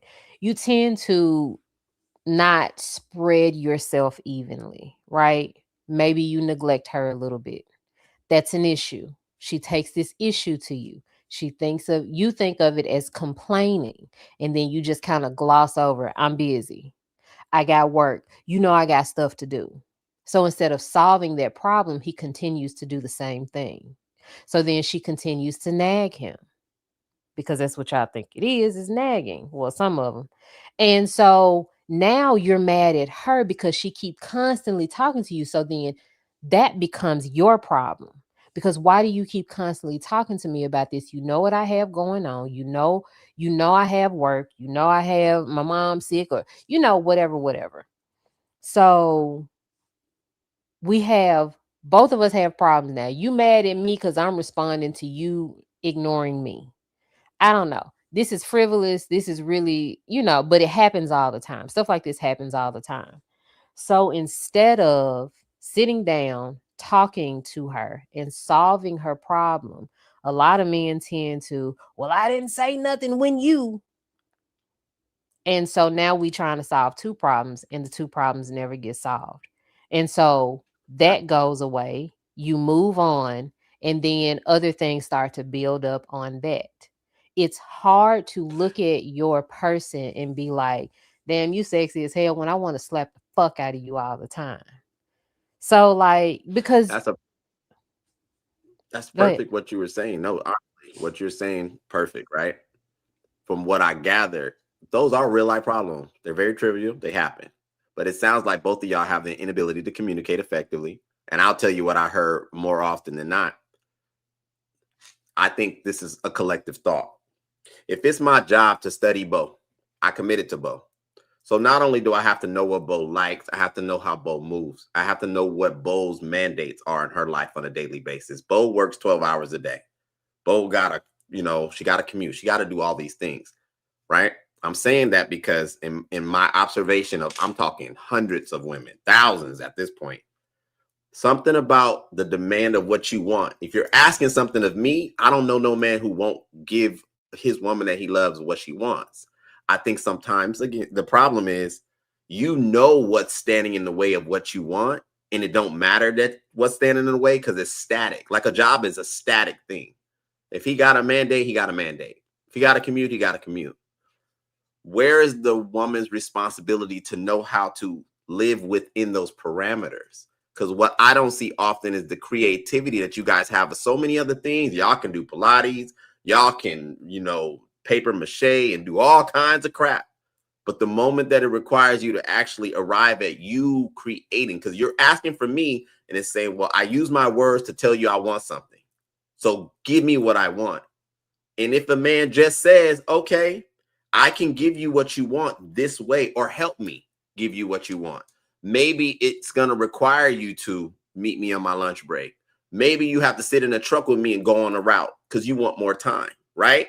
But see, that's not ideal for the typical woman. When she says what she wants it the way she wants it in a world that is not centered around you. That's what I see in mass. So as you said, then it's like, well, I told him what I wanted. So he got to still pay the bills, work hard, stay fit, and give me what I want, and all the other collective things, which is not maybe unrealistic, maybe not. But where is your responsibility, which goes back to my original point, why I say women don't cultivate relationships. This is what you want. So help me create what you want if this is a two-party situation. Now, those solutions to their problem, pretty reasonable. Like, I would appreciate that. I would appreciate that wholeheartedly. Like, come meet me on my lunch. Oh, I would be so excited. You know how cute I would get just to go have lunch with my man? Riding in a truck, because that has happened before. Well, I gotta work all day. Come with me on my route. Cool, cool, cool, great. It was fun. It was great. I would love that. But a lot of men do not solve problems that way. They don't come up with solutions like that. And to your point, women want it the way they want it. See, a lot of women are not going to be like me and be like, ooh, we like, I would love a TJ Maxx or a Burlington run with my man. Like, I would love just errand running with my man. Just anything to spend time. It doesn't have to be, we ain't got to go out to a fancy dinner. I don't like getting dressed up like that. No way. So, like, any little bit of time that I can get, I get that. And it doesn't have it, whatever solution you got, just give me my time with you. And so, but yeah, to your point, a lot of women are not like that. You got to do certain things for them. But do you see what just occurred? And then I'll pass it. To me, that's simple. We're not even in a relationship. I overwhelmingly believe, I could be wrong, but I believe most men are doing the protecting and providing because women will come to their man with a problem, and he may respond something like, I told you stop talking to that crazy girl. And she'll be like, but you don't understand. We've been friends for 15 years. And this is the disconnect. He's heard the stories. He's heard the drama. You're coming to him with more drama. We good. Our world is straight. And I say something like, I told you stop talking to that crazy girl. See, that's not enough. See, now I need to communicate to you, like to Becky's point. I should be able to communicate the way I want to communicate because it's how I communicate. And it's your job that you're the woman to me to decode what I'm saying. And if you got further questions, then you should ask further questions. Why would you say that? So on and so forth. So it sounds like we're in relationships with people that have the inability to mature and get past their own stubborn ways of sorts. Gotcha. That's what I would say. And I'll Okay, I agree. We also have a inability because the self-deprecating is actually necessary. Like Willie said, most men can actually tell you what's wrong with them, or they know how to go seek the answer and from who. Because what we keep hearing on these topics is women saying, if men just do this, we'd be happy. If men just do this, we'd be happy. And I'm trying to ring the alarm because now men are not interested. You see, men have completely exited the dating market. They're not going to these dating meetups. It's all women there. Y'all know that. So now we're sounding the alarm saying none of that, nobody's believing any of that anymore. It isn't just one more thing men can do. Women are, like I keep saying, are women and their position in society and how they view relationships and how they desire to participate in them is becoming the large part of the problem as to why relationships are not working. They're unrealistic expectations. So, Bo, what you did there, I don't think if you noticed it, you basically told me what men aren't doing to make a woman happy, as if all men did that, relationships would work. And that's not true. That's what I tell you. We're rejecting that premise altogether. Relationships are not working because women have unrealistic expectations about what they want and about who a man is supposed to be in the relationship. The women that are married to traditional men. And the reason that they stay married to these men is because they have realistic expectations about what his job is. Right? Don't try to turn him into your homegirl. You hear stuff like that all the time, and they respect him. Tell me what the men aren't doing then. I've said it. I've said it 1,000 times. I can go on. Look, you haven't even answered my question. What aren't the women doing? And then I will tell you what the men aren't doing. What aren't the women doing? How are women failing in relationships? That is my Okay, I'm gonna get in there, and then y'all can go back. Sorry, go ahead. Sorry, go ahead. You right. You right. You right. How y'all doing? Yeah. Name just been sitting there looking so cute. All right. So Trev, you said something earlier. That not everything should be enforced, and that you should leave with everything you come with. And since we've been having a slight conversation about restructuring marriage, I believe prenups should be non-negotiable, and within those prenups, it should be no alimony. That way you definitely leave them with what you came with and you ain't getting nothing extra. We dead on that. Either you want to get married with these terms or you're not. You're not benefiting anymore. Like prenup going in, no alimony. You sign or we don't align. Next, I think when men and women look at duties in a different way, that's when things get a little shifty. Like when I heard it earlier, like, do I want a man to see me as like a duty? A man that's kind of like, yeah, I want to take you down. Like I'm intentional about it. Like, I want that energy, but not a guy that like, oh, it's just another thing on my plate. Like that's kind of like how we look at it, like chore based, and that's why we respond that way. I think sometimes when we put too much weight on ourselves, it's not our jobs to just keep the relationship emotionally stable. I said that before. We have to emotionally regulate each other, and then we just have to have some co-regulation going on. Because if you do too much of that, then your floodgates are naturally not going to open because you're stressed. I love that you guys both mentioned communication because that's definitely what I put down. The neglecting and no sex is because of the lack of communication, conversations, and then it's just overall maturity. Sometimes you are having the conversations, but you too wrapped up on what somebody's saying. They're not saying it the way you wanted to say it. They taking too long. Either you're not telling the man what it is. When you finally do, you come in with like all this built up anger. He not understanding because he's seeing it for what it is right there. But you got shit from weeks and months ago. Like it's ridiculous. They sell us all the time. They're not mind readers. So just tell them what's wrong. Or is it really an issue? Or is it not? You see what I'm saying? Like, is it an issue to you or is it an actual issue? Because sometimes it's just petty. You just need to shut your ass up. Because I hear men are lazy, but women can also be lazy too. We can also be lazy too. Those baddies, they told you that they're boring. So it's not just the aesthetic. Like shit can still be hectic. There are still duties and responsibilities. You won't love, you won't honor, you won't cherish, you won't stay, you won't obey, but you won't honor these extra benefits. Stop the shit. I think it's very, very, very nuanced. And that's how the resentment builds up. And you don't understand forgiveness because the concept of love is unconditional. It's not under the conditions when it's good and beneficial for you. It's to endure through all times. But that's the difference between a relationship and marriage. Because that's what Trigger Mike was speaking about the duty. And I think when you're looking at it versus a marriage and relationship, people look at relationships sometimes with like half-ass effort. Like you're 1 foot out the door because you feel like you got options. When you're married, that's like a solidified connection that we both are putting in that intentional, conscientious effort. And I think that's the difference between being genuine versus performative, right? But hey, what do I know? Let me see if I had anything else. I think I left it at that because my phone dropped down. I'll land there. All right, did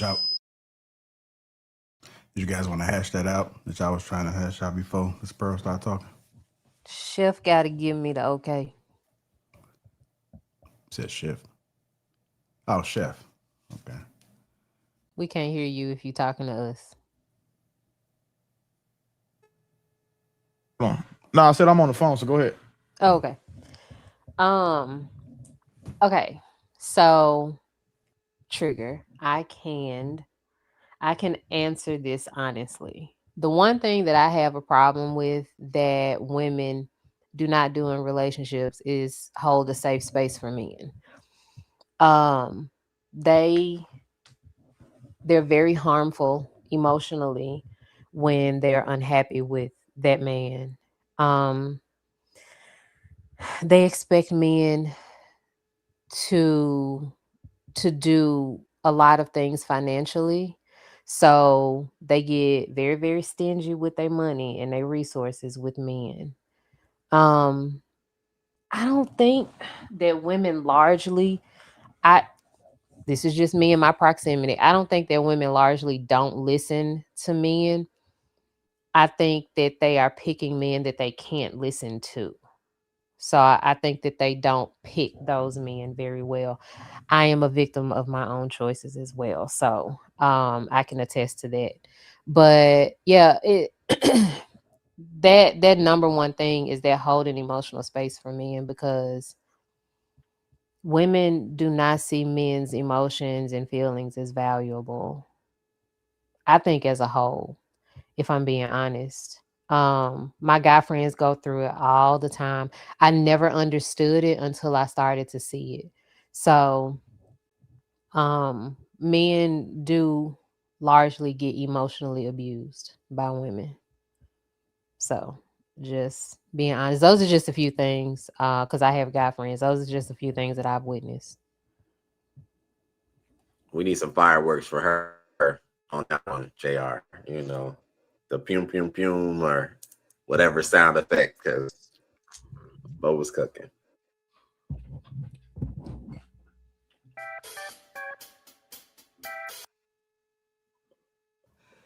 That was the wrong one. My bad. Yeah.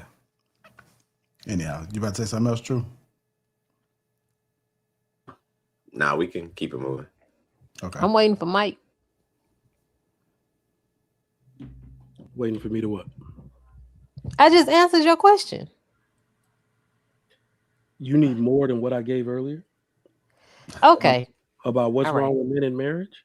You know what? I will give you my number one. Like I told you, I could go for hours. My problem with men is that they are. How do I say this? It's about leadership. What is the word? Is it passive? Men are too passive. The modern man, and this might actually be what Willie was alluding to with the retarded thing. Even though I don't like that word, the women being retarded or dishonorable is a byproduct of their lack of family values that have been instilled in them. So therefore, I think the equal but opposite pattern that is showing is that men have no idea how to lead their homes because they've been completely emotionally castrated from youth. Their mama did everything. Or here's what's worse: they listen to the woman, tell her how she wants the relationship to be, then wonder why they're getting blamed for how the relationship is. Well, you told me you wanted me to let you work. I don't see what the problem is. That's what most of these niggas is like, right? They do not lead with intention. They are way too passive. And let me tell you why that might not seem like a real concern. It is a concern because the relationship cannot be sustained without a man that leads with intention.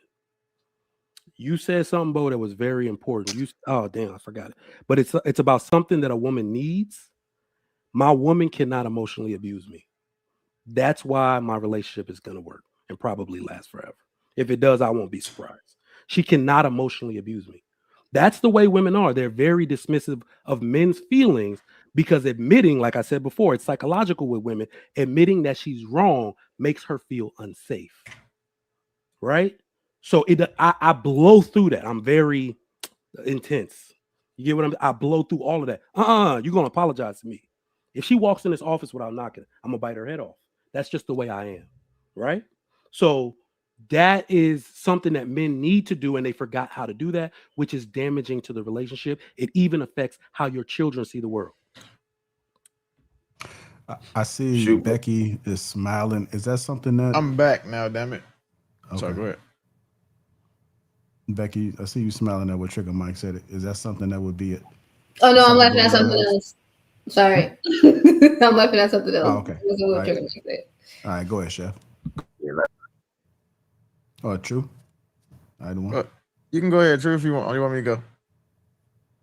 I was just gonna say, we can't gloss over what Trigger said, man. That to me was super important, mainly because if you want to keep a high level psychologically, these introductions are happening with people that men trust at certain adolescent stages, and I see that actually. I think that's why sometimes when I hear men talk, like not like men, they're males, but they're like, well, whatever she wants, however she sees it. That just inside, I'm like, oh wow, I don't even. That's like a language I don't understand. I don't. What? No, we're not built that way. But I can't necessarily blame the young men because they're being socialized from 5 to 8 to 13. And anytime him as a young man does have an idea, right, wrong, or indifferent, not a nurturing environment. So by the time he reaches maturation, unfortunately, he don't know his own voice, nor does he trust it, because it's always being berated. Don't say that, you're stupid. That don't make no sense, so on and so forth. So fast forward to 25 or 30, he's cute enough to get your attention, and you guys don't typically see it until you're invested into the relationship. I can tell you this firsthand because most of the women I've dated in the past, their initial struggle was the fact that I actually was very decisive and very just straight masculine, and it took them a while to even know how to wrestle with that. And it wasn't me being aggressive. It was me just saying, well, what do you mean by that? I feel this way. Explain yourself. And they're like, explain myself. Yeah, explain yourself. And they can't even go past that point, which I always thought like, wait, I thought y'all were more mature than us. I thought you guys were more intelligent than us. That's a lie. That's not true. That is only to the men who not, in my opinion, have arrived at, true masculinity, in my opinion. And I land. Go ahead, Pearl. What the fuck? Oh man, I thought you was No, allowed. Pearl, go out there. That's fine. I'm not gonna forget my point. I promise. I'm gonna be real quick. Maybe this just the teaching me, but I just feel like at this point, we need like some sort of relationship diagnostic. Like I need to be able to come with these questions. First question I'm gonna ask you is what your credit score look like. I can get up and walk away from the table if it's too low. Because y'all steady saying choices and consequences and right. Your credit score low, you gotta go. Like we good on that. I just feel like the relationship diagnostic, honestly, it's like your needs, your wants, your background, like your family history and makeup. These are things that you just again assume that people talk about, but we know damn well we don't really talk about it. And if you do, you talk about it when it's an issue. Like it's reactive instead of being proactive. I'm not saying you got to carry around a pamphlet. I'm just saying like people need to have a better understanding of what a relationship and what Trigger Mike is trying to get y'all to understand what a marriage actually is. Because when you get past all of the looks and the glamours and the ceremonies, like we're having an issue really with like the longevity and dealing with the issues and being able to still respect each other and continue afterwards. It's like we don't know how to, first of all, deal with the issue. And then, like I say, progress afterwards. It's like one issue, I'm ready to go, I'm ready to leave, it's over. And then like he was saying, to be incentivized, to be dishonest, and to be, that's not what he said. He said something else, but yeah, to be incentivized to be dishonorable. Again, that's the issue too. I just feel like people fake as hell. So I'm not joking. I just feel like at this point we need some sort of relationship diagnosis. Again, what that would look like is very different, I guess, for everybody, but really it's not. It's just a simple understanding of, again, who you are and who you're not. If you can't answer these questions, then why would I go on a second date, a third date? Like, I just feel like it's a waste of time for me to do that. Like, I can pick through a lot of people with just these basic questions. You can either answer them or you can't. If you can, we can progress. If not, great. Wish you the best, but you failed my test. Next. But I land there. I might even need some references too, but LOL, that might get a little deep because whatever, but relationship Also- diagnostic. Trigger Mike, shut up. I saw you in the comments. Is it my turn now? Yeah, go ahead, Chef. Oh, my bad. Yeah. I land. So a couple things. Bo, you were saying that men don't they don't fix anything. The reason why, and that's why it makes y'all's vaginas dry, and that's because again, you guys, everything about you guys is based on your emotional state. A man could have got shot in his ass, jumped and beat the fuck up, robbed, and still gonna want to come home and fuck his woman. So, because we genuinely desire you guys, and the problem is that the majority of women are married to, dealing with, in relationships with, or giving sexual access to men that they don't genuinely desire. And when I say genuinely desire, I mean talk about like from the way they smell, like seeing that man puts your heartbeat in your drawers, like genuinely desire. I would also bet that most women don't know what that feels like to have one of those men, or even to be that attracted to a man. So, for us guys that are getting married, again, if we literally we go out, slay a dragon, but the dragon bite us in the ass, and now we missing a chunk of our ass, we're gonna try to come give you the best we can, because at least we still get to do that. And unfortunately, it's one of those duties that we do take pride in, because for most men are lazy, and most men don't have the sexual access that you guys have when it comes to the opposite sex. So that's fair. Trigger, you were saying that men don't lead intentionally. I don't think I will say that, but the root cause of that is because men aren't being bred to lead intentionally because of who is raising them. Men raise men to be intentional about things. Men raise men to be not to be logical instead of emotional. So when you're seeing like these women that these guys are marrying, they're choosing women who don't want leaders, they want chauffeurs. A woman who wants to be led will be led by the man she's chosen and shut the fuck up. A woman who wants a chauffeur will try to tell that man where to lead her, how to lead her, and what route to get her there, as if he's driving Miss Daisy. And then for when you guys were saying that that sometimes there's this disconnect, or that men want mirrors. No, men don't want mirrors. We want questions answered the way that we ask. If you let most women talk, they try to give you context and the roundabout answer. It's a yes or no question, but they want to turn it into a monologue, or this word salad with delusional salad dressing on top of it and bullshit croutons, instead of just answering the yes or no question that was asked. And because they don't want to they don't want to say yes, because that's going to disprove a lot of things about them, and it's going to highlight the retardation in whatever the points that they are trying to defend. And then when men do this, when men get frustrated with it, again, it's not because they don't take the time to be curious. Most women lack curiosity when it comes to anything to do with the man. They don't take the time to say, well, why do you think that? Why does me not answering the question directly bother you? Because again, the same way that Bo said that she wants an issue fixed, how the fuck can we fix issues when we ask you a question and then you don't tell us what the fuck the problem is? How many men up here have dealt with a woman that they've had to ask 900 fucking times what's wrong before they get to the answer? How many times have y'all dealt with a woman who has told you nothing is wrong? Their attitude is fucked up. Their face is fucked up.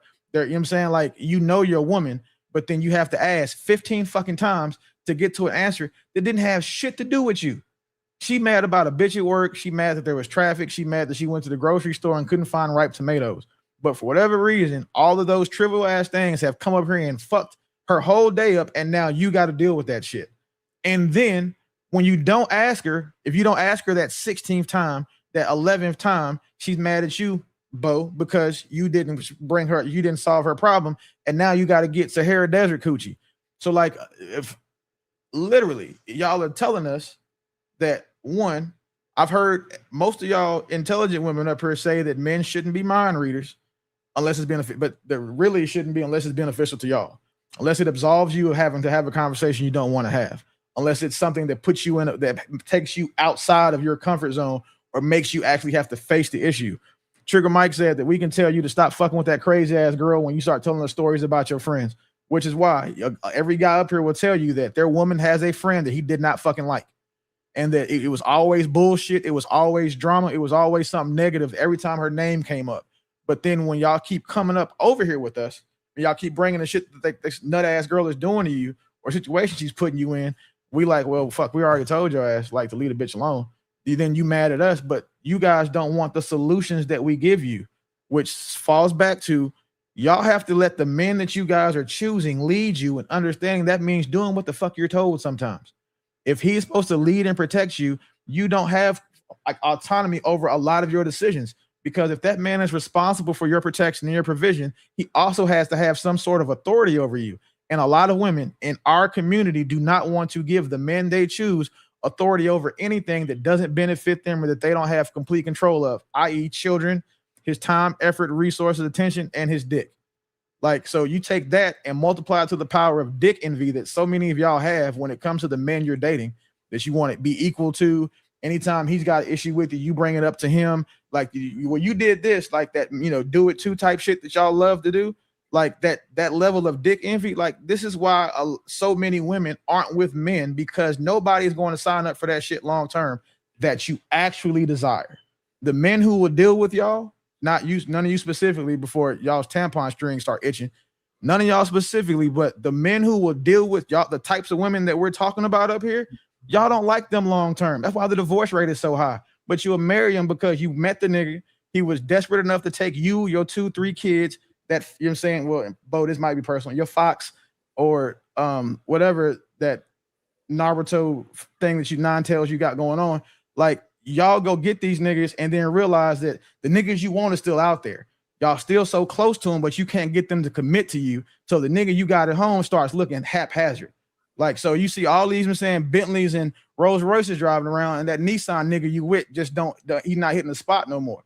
So y'all get mad, and then you take that shit out on those men and leave them, and then get mad at those niggas that when they say they don't want to do it again.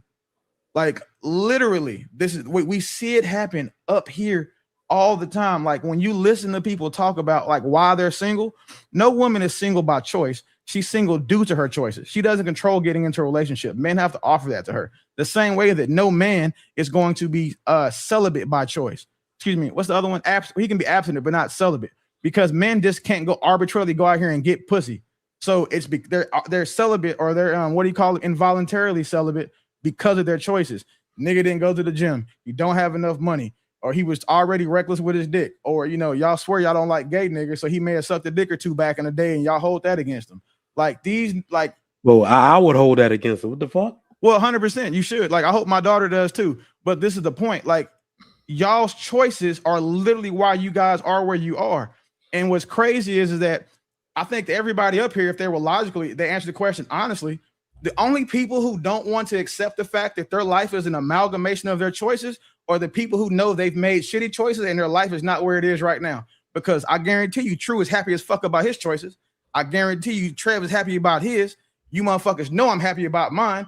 And the same thing for Trigger Mike. I have never seen a person who was not happy with where they were that had any pushback for that, because we want to take accountability for our successes. I am successful because of my choices. When people are also unsuccessful because of theirs. And the unsuccessful people are the only ones that give pushback to that.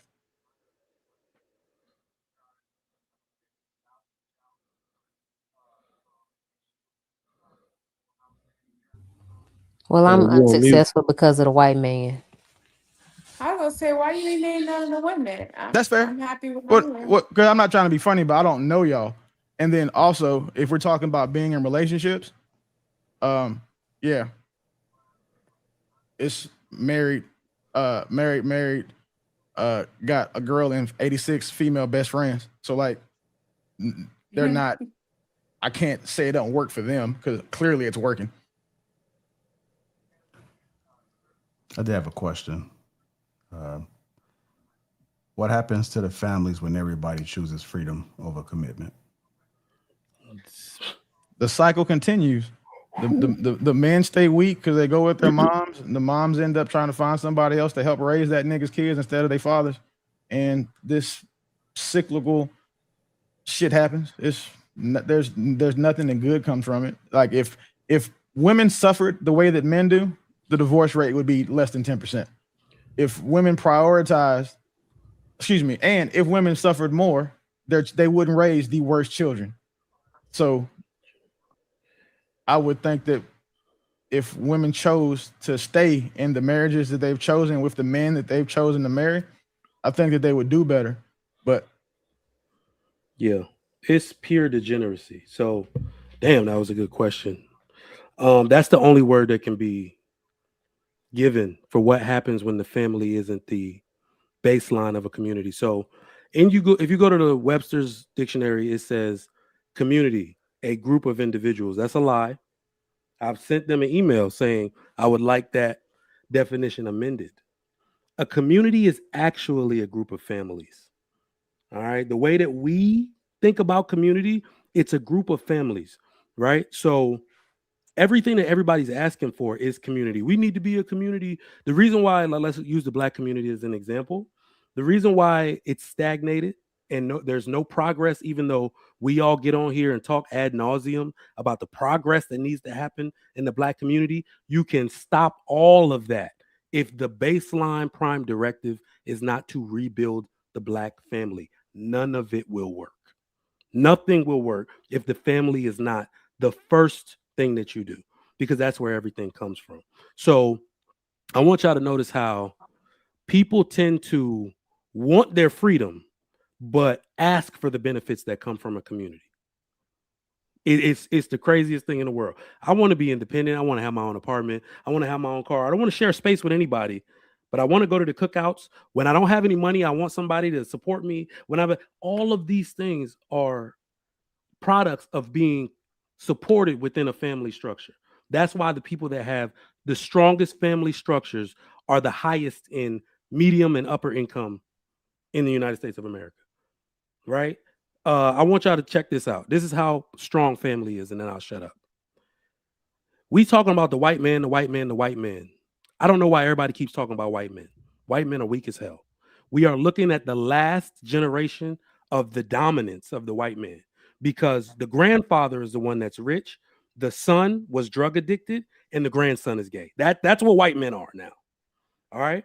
The person at the top of the totem pole, the new family head, are the Asian people, the South Asian people, the Indians. These people rose to the top of the American median income bracket, and they don't even vote. That's how powerful these people are. So I just want y'all to understand, I'm relating that to how powerful the family unit is, because their family unit is strong. I got Indians all over my neighborhood. These people walk. First off, they walk like 5 miles a day. Grandma be out there first with the kids, but I really observe them and how tight they are and how they do everything as a family unit. It almost seems to never be any drama with them, because they're everything they're doing, it seems to keep that bond intact, right? So I admire that. That's why I brought that up.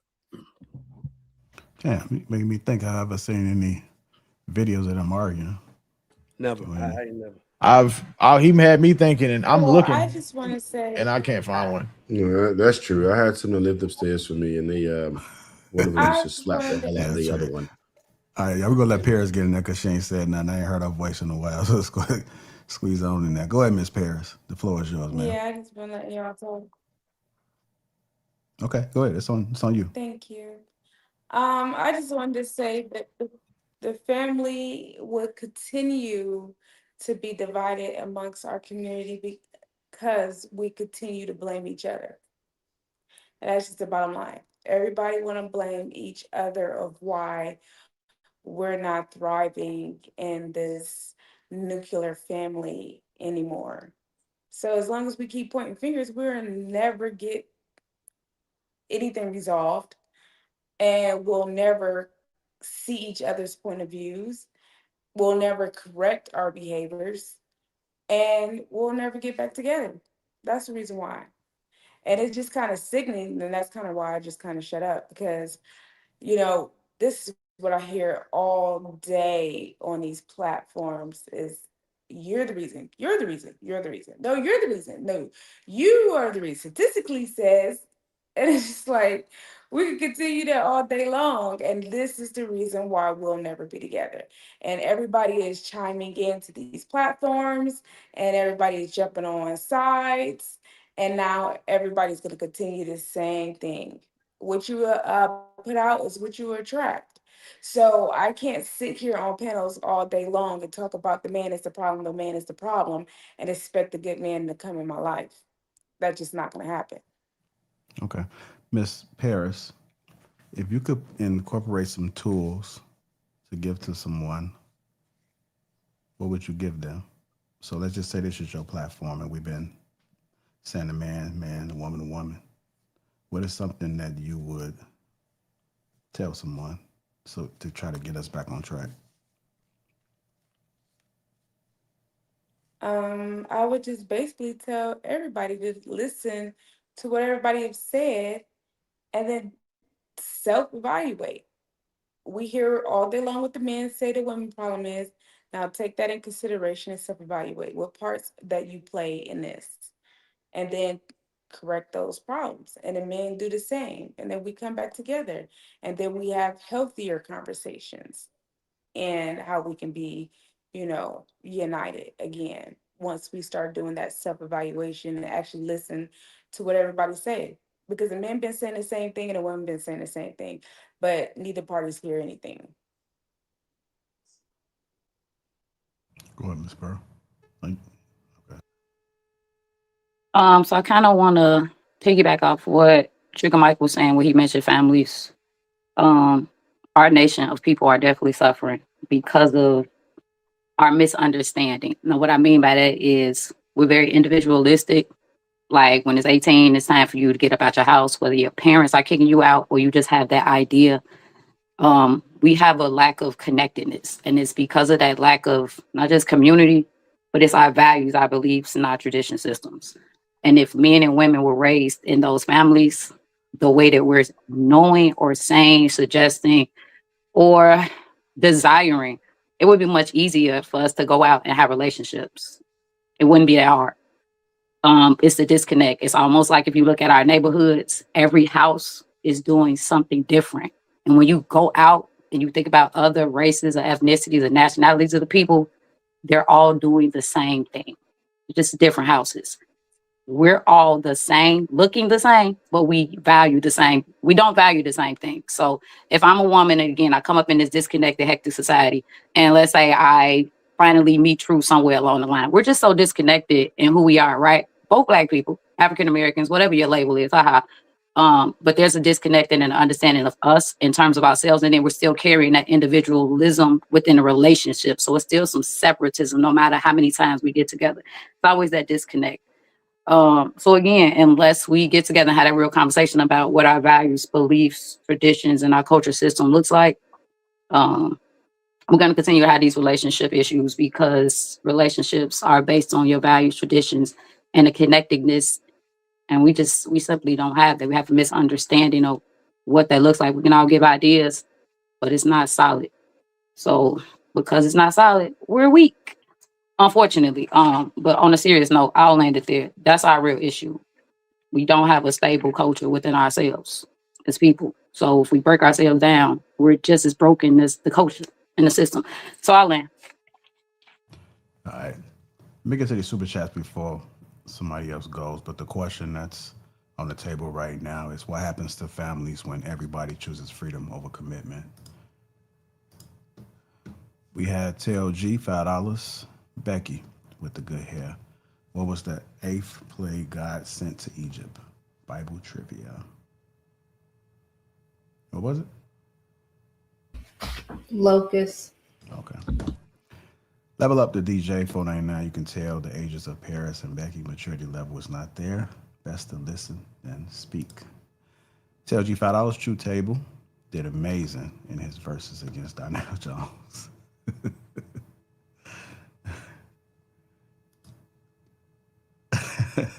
Butch reacts $10. I never thought I would ever see a Muslim feminist. I bet she believes her man can't marry three women anyway. Shout out to True and Willie. Our paying MPS $10. Marriage is not outdated. People today simply do not want that level of commitment. Folks say it is too restrictive. As an alternative, partnership agreements are probably a distant second. Willie G, $5. This is the most creative 4-minute monologue way of saying men do it too. Restruct icon with the 10 jewels gold coin. We also have Buckham Made Solid, 10 jewels Heidi. Stellatic, 10 jewels Happy Poop. My Mere Thoughts, 5742, 189. Women love to target the exceptions to the rule. Buckham made solid 440 joules. Uncle Alert.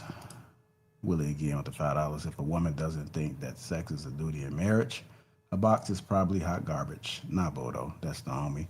But the rest of y'all, hashtag trash. Brother Noomsy, gifted one Lapeef Network membership. Thank you. ZP 7006, 199. Thank you. Official Mama G with the 2 jewels, Silver Star. And Dr. Straight Gutter, a member, 1999. I sure hope no one is rolling their eyes when Willie is speaking. I want to thank everybody that has contributed, and let's get back to it. What happens to families when everybody chooses freedom over commitment? Anybody else got anything to add on that?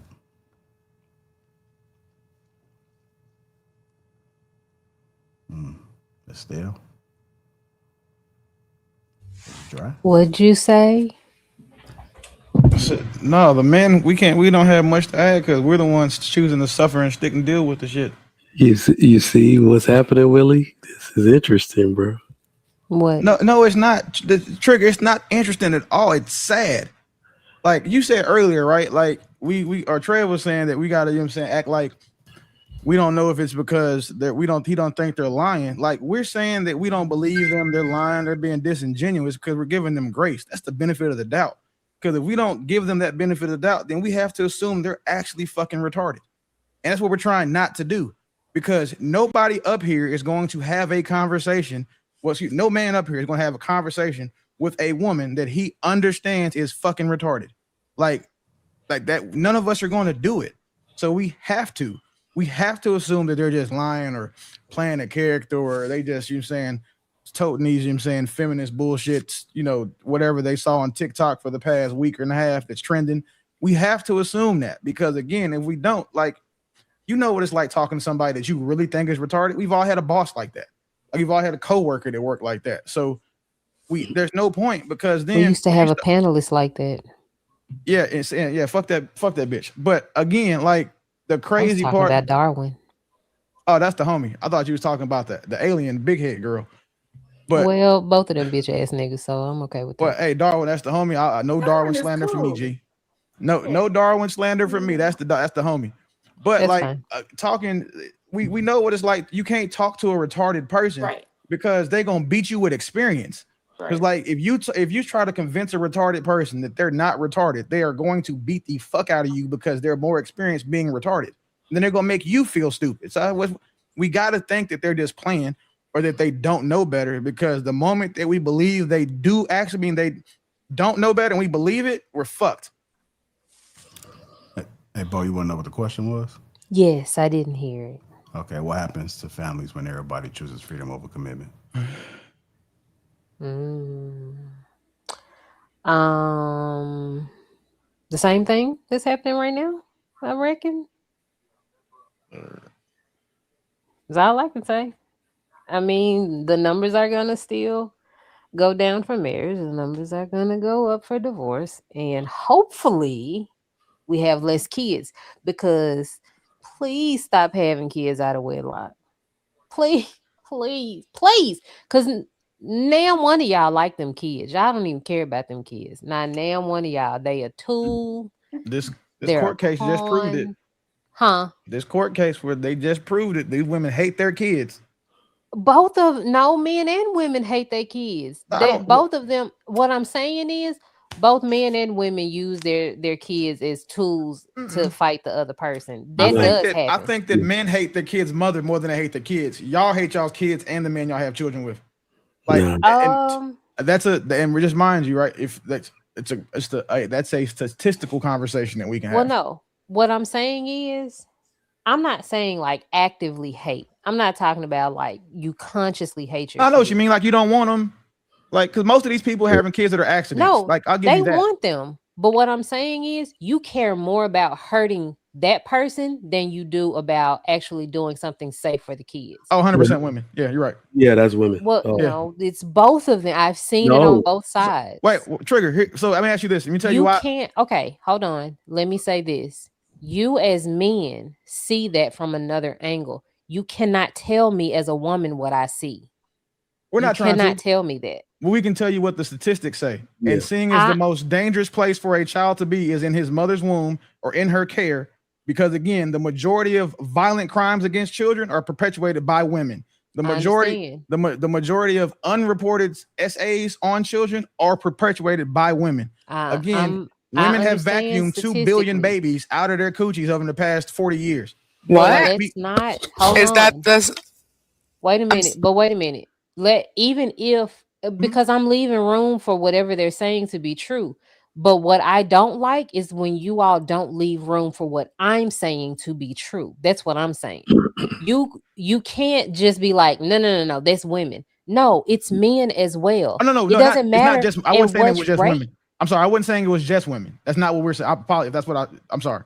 It's more often women than it is men, because I do know niggas who hate their kids and use the kids to get back at I do know that. But on a what happens the majority of the time, for every one man that's doing that, there's probably 4 or 5 women who have done it to a man.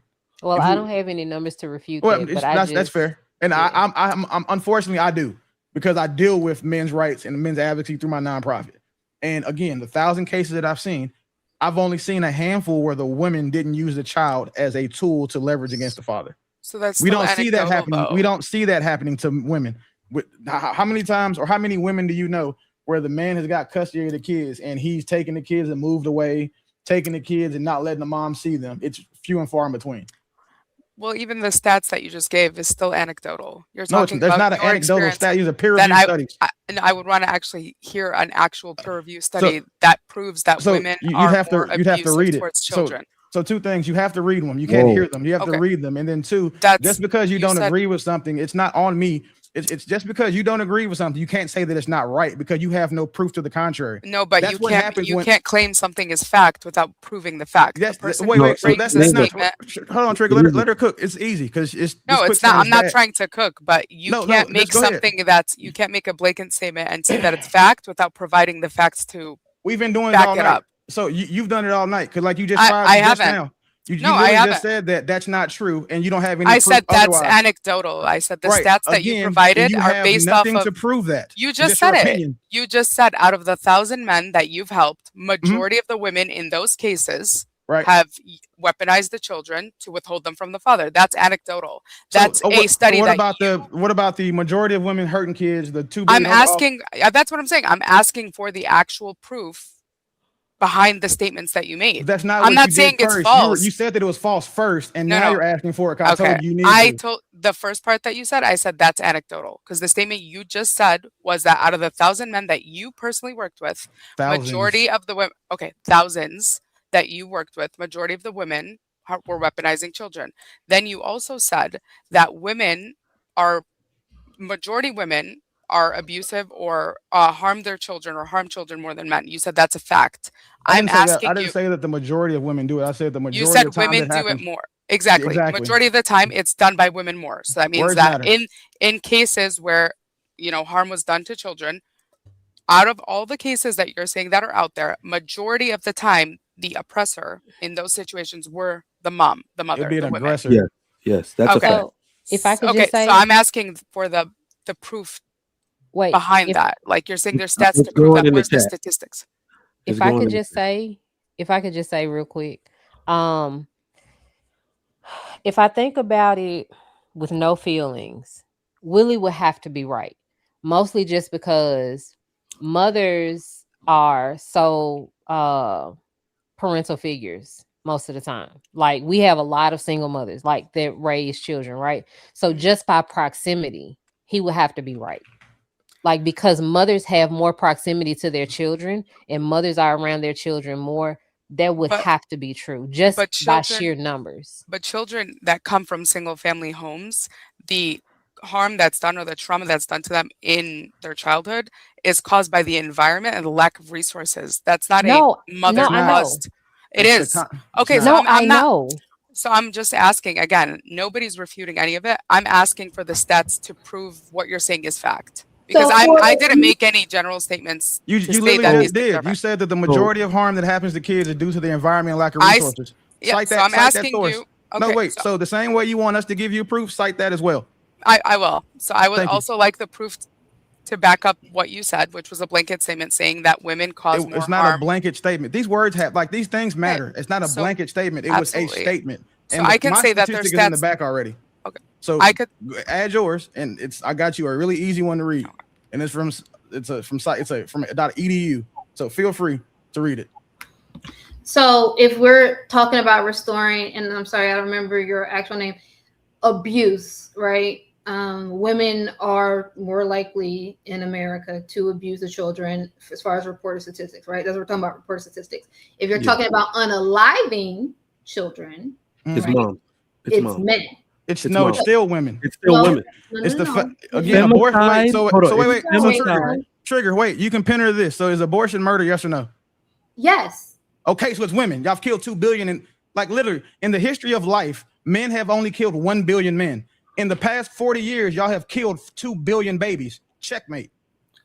Well, I think let's gotta make sure we yes. Now I totally agree. dressing up Abortion the language, y'all. Yes, that's what I'm trying to. If you include, you can't say checkmate. If I was talking about if you include the unborn children, right? Then women going to skyrocket because of Willie's statistics. If you include the born ones, it's You women. didn't look that up. It's not true. It's still women. I literally it's just still women. I just did. Trigger. It's still women, and this is the thing, right? Women underneath a certain age. If you talk about unaliving children under the age of 18, just let them I talk. just looked it up and it said it was men. Just let them talk, champ. You also said that women essay children more than men. No, you I said did say that as well. No, he said unreported. You said unreported. Okay, so unreported. So that matters. If it's unreported, then how are you going to say that that is more than because the what we people know who didn't report it when it happened say it at a later date, and the majority of those perpetrators against them, the aggressors, were women.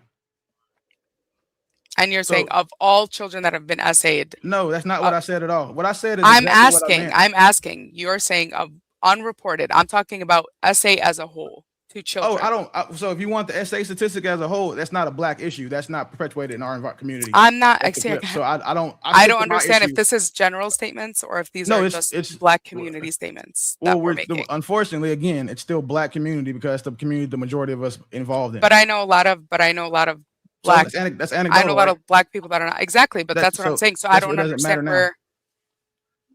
What was that? They said it wouldn't matter now because we're not talking anecdotally. We're speaking about the black community, generally speaking. I guess in good faith, though, Willie, it's not fair to use a statistic that they're measuring across multiple metrics because those are not black statistics. So if you're going to use statistic and you're going to hyper focus on a black, I'm just saying. I like that you said that, True. I like that you said that, True, because you also know that if you take the U.S. Census Bureau data, you can sort it by race, gender, and guess who still hurts more black boys than anybody else? Black women. So again, like absolutely. Yeah, so mind you, right? I'm gonna have an Iron Man argument when it comes to a statistic because it's always a motherfucker that's gonna try to pull out an outlier or some extreme example, and they'll never win against me. But I appreciate you being fair, but of course I'm not talking about everybody else. Because if we did include the other races, right? If we did include them, it would be even worse for women. Because then you have to include the non-melanated. Can we say white people or no? I mean, you've already said it. My bad. The melanated people, blanks. Well, I'm not gonna call them blanks because that's rude. But like the non-melanated people from the Caucasus regions of the world, if you add them to these statistics, it's way worse. Way worse. And then it's like I'll be fair like you, True. If you add the non-melanated men to some of these statistics, it's way worse for men. For example, the most people doing like incest, essay against children, rape. Those aren't areas where we lead. Those aren't areas where black men are in the top, echelon of those crimes. Now, do we do like some violent shit? Absolutely. Can't argue against that. There's no art because all of us up here are fairly violent men, if need be. And we're emotionally regulated. For a lot of the men that we say we've proven aren't emotionally regulated, those are the most violent men because they react emotionally. So if you, mind you, But some of this shit that we're talking about right now, if we would say men are more violent, no, there's never going to be a world where men are more violent. I mean, women are more violent than men. Because if they were, they wouldn't be oppressed. It would be like some woman king shit, and that would have lasted forever instead of the like 40 years that it did last. Men are always going to have the market cornered when it comes to being violent. We always will. It's just a biological thing. It's just what we are. But for the like infanticide, crimes against old people, like all of these other, I'm saying, caretaker crimes or violent crimes, women are going to surpass that because the more of them have kids than men do. The problem is that even when you look at the numbers and you were to just say, okay, there's 1,000 women with kids and there's 1,000 men with kids, the women with kids will still have higher numbers based on the fact that one, they're less rational, and then two, when you look at the punishments that women get for doing these things, it is night and fucking day. Lady kills 3 of her kids, gets $1 million GoFundMe, and bitches trying to blame everybody but the lady who admitted to doing it. Man kills 3 of his kids, gets 380 years. Same thing, mental health issues, the man gets it. Women are sentenced, the women receive 74% lighter sentences than men do for almost identical crimes. Man gets high, stabs his girl. I think he stabbed his girl 32 times. He got what, 160 something years? And then like it was like 140, and then he gave him like a year for every stab wound. Woman gets high, stabs her boyfriend 108 times, gets 2 years probation and a $5,000 fine. So like, there's too many examples for this for someone who doesn't know better to try to refute it. Like you can't refute what's being said just because you don't like it. You're not agreeing with something does not make it untrue. Either makes it's probably either going to be true and you're uninformed, or it's going to be false and you're lucky that you were uninformed, because then when you look it up, you can be like, oh, that was wrong. But we got to stop letting people get away with these arbitrary refutations of information just because they don't agree with it. And look, hold on, Trigger, hold on, because I know Bo has her Fox raised. Yeah, I know, but I think True might have been trying to finish his point. Did you want to finish your point? Are you good? Okay, let's go to Bo and then we'll come back to Trigger. Go ahead. All I was stating is that as I again appreciate and share in the connection of being melanated, if we're using examples of world-like issues, America-like issues, America is not, comprised of just us. So I think it's important. Maybe I don't know how we would do it, but it's like we can measure all these things, and we typically all do, but then we try to extrapolate, and that's the difficult part. So if it's general or it's precise, I don't know how we would do it, but I think we probably need to do a better job at that, if that makes sense. Because I don't assume when y'all talking, y'all are just talking about Black people, to be honest with you. I thought we were talking about people, but that's just me, and I'll land. I just wanted to be clear. I'm always talking about Black people. I ain't never talking about nobody else. Never. Yeah. So anyway, I just very Black here. AF. So it's unfair, Willie, when you do this. Life is unfair. You shut your ass up. You cannot go on. She's climbing all over me. So anyway, what you get, you have a fucking fox. That's what foxes do. They climb on shit. Go. So you know abortion does not qualify as red rum. Oh no, Bo, mind you, I don't have an issue with women. I don't. That's not a problem I have. I know, but I don't want you to add that. No, the reason why I added it because the person I was talking to does. So she can't argue against her belief and still be genuine, which is why she admitted it. That was why I brought that up. I don't give a shit. Like, no disrespect, but most of these kids are accidents anyway. And to be fair, we see what happens when the majority of women who are having these baby vacuums would be in single mother homes. I understand why they might choose to delete his fetus instead of being a single mom, because at the end of the day, the product that they would create has been proven to be substandard to the product of a child who is either going to be with the father or in a 2-parent household. Mm-hmm. So I'm not of the person belief that women should not be able to go and, take a 3-month too late plan B. Like, that's not my thing. That's not the woman's body. I just didn't think by definition, you can't call it red rum. because it's by definition it's not. So I didn't think that was fair.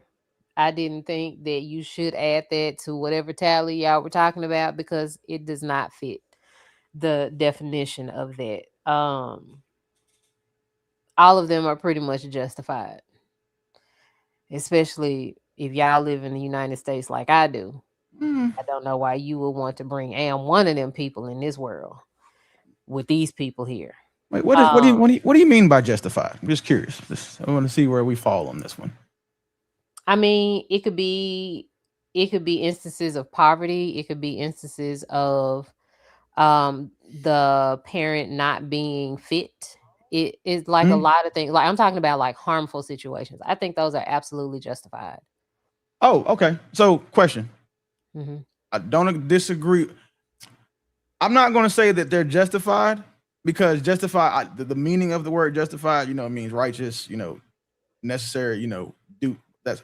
I would say understandable because, and just for example, I don't condone men hitting bitches, but seeing the things that bitches do to niggas, I understand. I can say that I understand why they hit the bitch. Does that mean that it's justifiable? No, but it is understandable. So I would never want to say that like it's justifiable. My point rests in the fact that I do not believe that we should tell women that they are, if just because they had unprotected sex, that they should be forced to have the child. But because I'm also on the fence that says that if a man tells you, a woman, that he doesn't want to have that child and you still allow him to have unprotected sex with you, seeing as that the woman is the end all be all determination of if a baby is born, that man should also not be held responsible for that child that he explicitly said that he didn't want. So that's what, so I'm consistent in that point. But that's also the reason why I brought it up when I was talking to BK is because I know what her beliefs are. So I framed the conversation inside of what her belief system is. Because if she had said, no, it's not murder, BK knows every chapter of the Bible, page for page, word for word, without highlighting shit. King James, the Devil's Bible, Satan's Bible, and the Bible bitches hating Bible. She knows all the Bibles. So there is no way that she was going to come on Al Gore's internet and be like, no, baby vacuuming isn't unaliving. There would be no way, because then she would never be able to talk about anything else. So I framed the conversation to what I know her belief system is. I got you. I'm just saying, getting rid of. Never mind. Let me. No, because you're right. Because we look in the chat. Like, I'll give you that. Right. It's some people that I understand. Like, your parents should have definitely never had you. The problem is that the majority I could pick out a couple of them. Well, we don't have to do that. The majority of these people, though, a lot of the people who should be using the alternative late stage birth controls, that's what we call them because that's safe, aren't the people in poverty. They're the ones that are keeping the kids anyway. So it's like the people who, like you said, aren't the ones having the majority of them. See what I'm saying? So like that's what bothers me. It's like people, I think that it's really selfish for people to keep having children they can't afford. And yes, that does speak to my vested interest in whatever, government assistance programs I thrive in. However, it is unfair. Like, I see it more so now as a coach. Like, when we get the kids that just come out and their parents drop them off like it's daycare because they want to go to happy hour, so they know they get 3 hours with, whatever. I see it now because a lot of people on a lot of these kids are set up for fucking failure. Y'all see the chick that had her 2 daughters out doing a little stupid walk-off attitude shit that was trending on TikTok, right? The little, and mind you, right? The bitch is a stripper. So like those kids were doomed from the time they left their daddy's balls. Like, they didn't stand a chance. So when I'm seeing these kids that are put in these shitty situations, being raised by these shitty people, those are the kids that I could be like, well, yeah, if they had been, Operation Coat Hanger, whatever we can say, like, it would have made, well, that's cool, that it would have made more sense. But that's not what's happening. The people who don't deserve kids, and I say kid, I think it's a privilege to be a father or to be a parent. I think it's probably the biggest privilege a adult male or woman will ever have. Second is being somebody's wife or husband. But the majority of the people who don't deserve having kids are the ones having a bunch of these motherfuckers.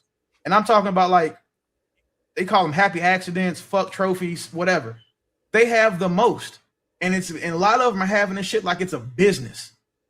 Mind you, No, If it it- is a business, Willie. trust me, I know because I benefit. So mind you, I get it. Wait. But the shut up. majority of people are having these children as a means of income because they know if I have 2 more babies, that's $1,700 more in stamps.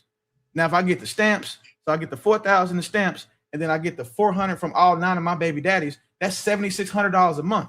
12 times 7 is 84. 12 times 6 is 72. So that's $91,200 a year that they get for having irresponsible fucking sex with 9 bum ass niggas. So like they treat that shit like it's a business. So I would say that after your first, since we're gonna let them have it, why not just make it to where if you have one, you have to go get a license to have a child after that. You have to get permission to go have a child. Instead of outlawing the baby vacuum factories, outlaw people having multiple, outlaw people having children irresponsibly. Because like I would hate to be a teacher right now because I would literally be looking at these kids like you should have been a vacuum. Latavius, you should have been a vacuum. Like I would, and that's why, because we know these kids don't have a fair shot, and there's nobody we can blame on them until they're adults, aside from their parents. You Willie, funny, coming funny dangerously thing. close to eugenics. Well, I mean, not even. I'm gonna tell you, it's targeted. I'll give you that. I'll take that one. I wouldn't even say it's on that because I believe it or not, I dropped a video about this yesterday where I said not everyone deserves to be parents. And I feel like there should be some sort of licensing, and not to say that, okay, we're going to take your baby or whatever, but just find the shit out of them every year. Every year you don't have a license, find the shit out of them, because the problem is society has to pay for it if you don't. I think that we have to have some type of consequences in place for people because we have to deal with these people. These are the people that's going to be on the streets, the people you have to interact with, and sometimes indirectly support. Not everybody needs to be parents. And some people are afraid to say that out loud, but that's a real thing. Not everybody deserves to be parents. Not when there are systems in place that are going to put the pressure from your children that you create on the rest of society. This per I seen you was, I don't know, doing some body language over there. I'm listening. I am. Whew, baby vacuums. My God, that's. I don't give a fuck what y'all say. That's red rum all day. Sends the spirit back, but whatever. Y'all can have it. In terms of, oh my God, that just sent me somewhere. I'm trying to link to what Trev was just saying. I damn near just lost my train thinking about that baby vacuum. Trev, what you was just saying, I'm sorry. I did, it literally just chewed off. I had like 2 things. No, my bad. I was just saying that parents, not everyone deserves to be parents, and we probably should have to be licensed. Right. See, I'm the type I might get a little extreme, and then I have to be realistic. Like the extreme would be like, shut this shit down. Force tube size, but I know we can't do that.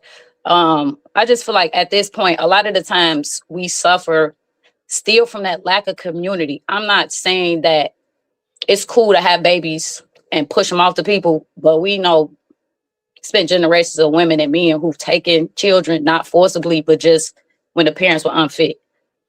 I'm not saying that that's something that should continue to happen. It's cool, it's right. I just feel like you're not going to stop people from having children.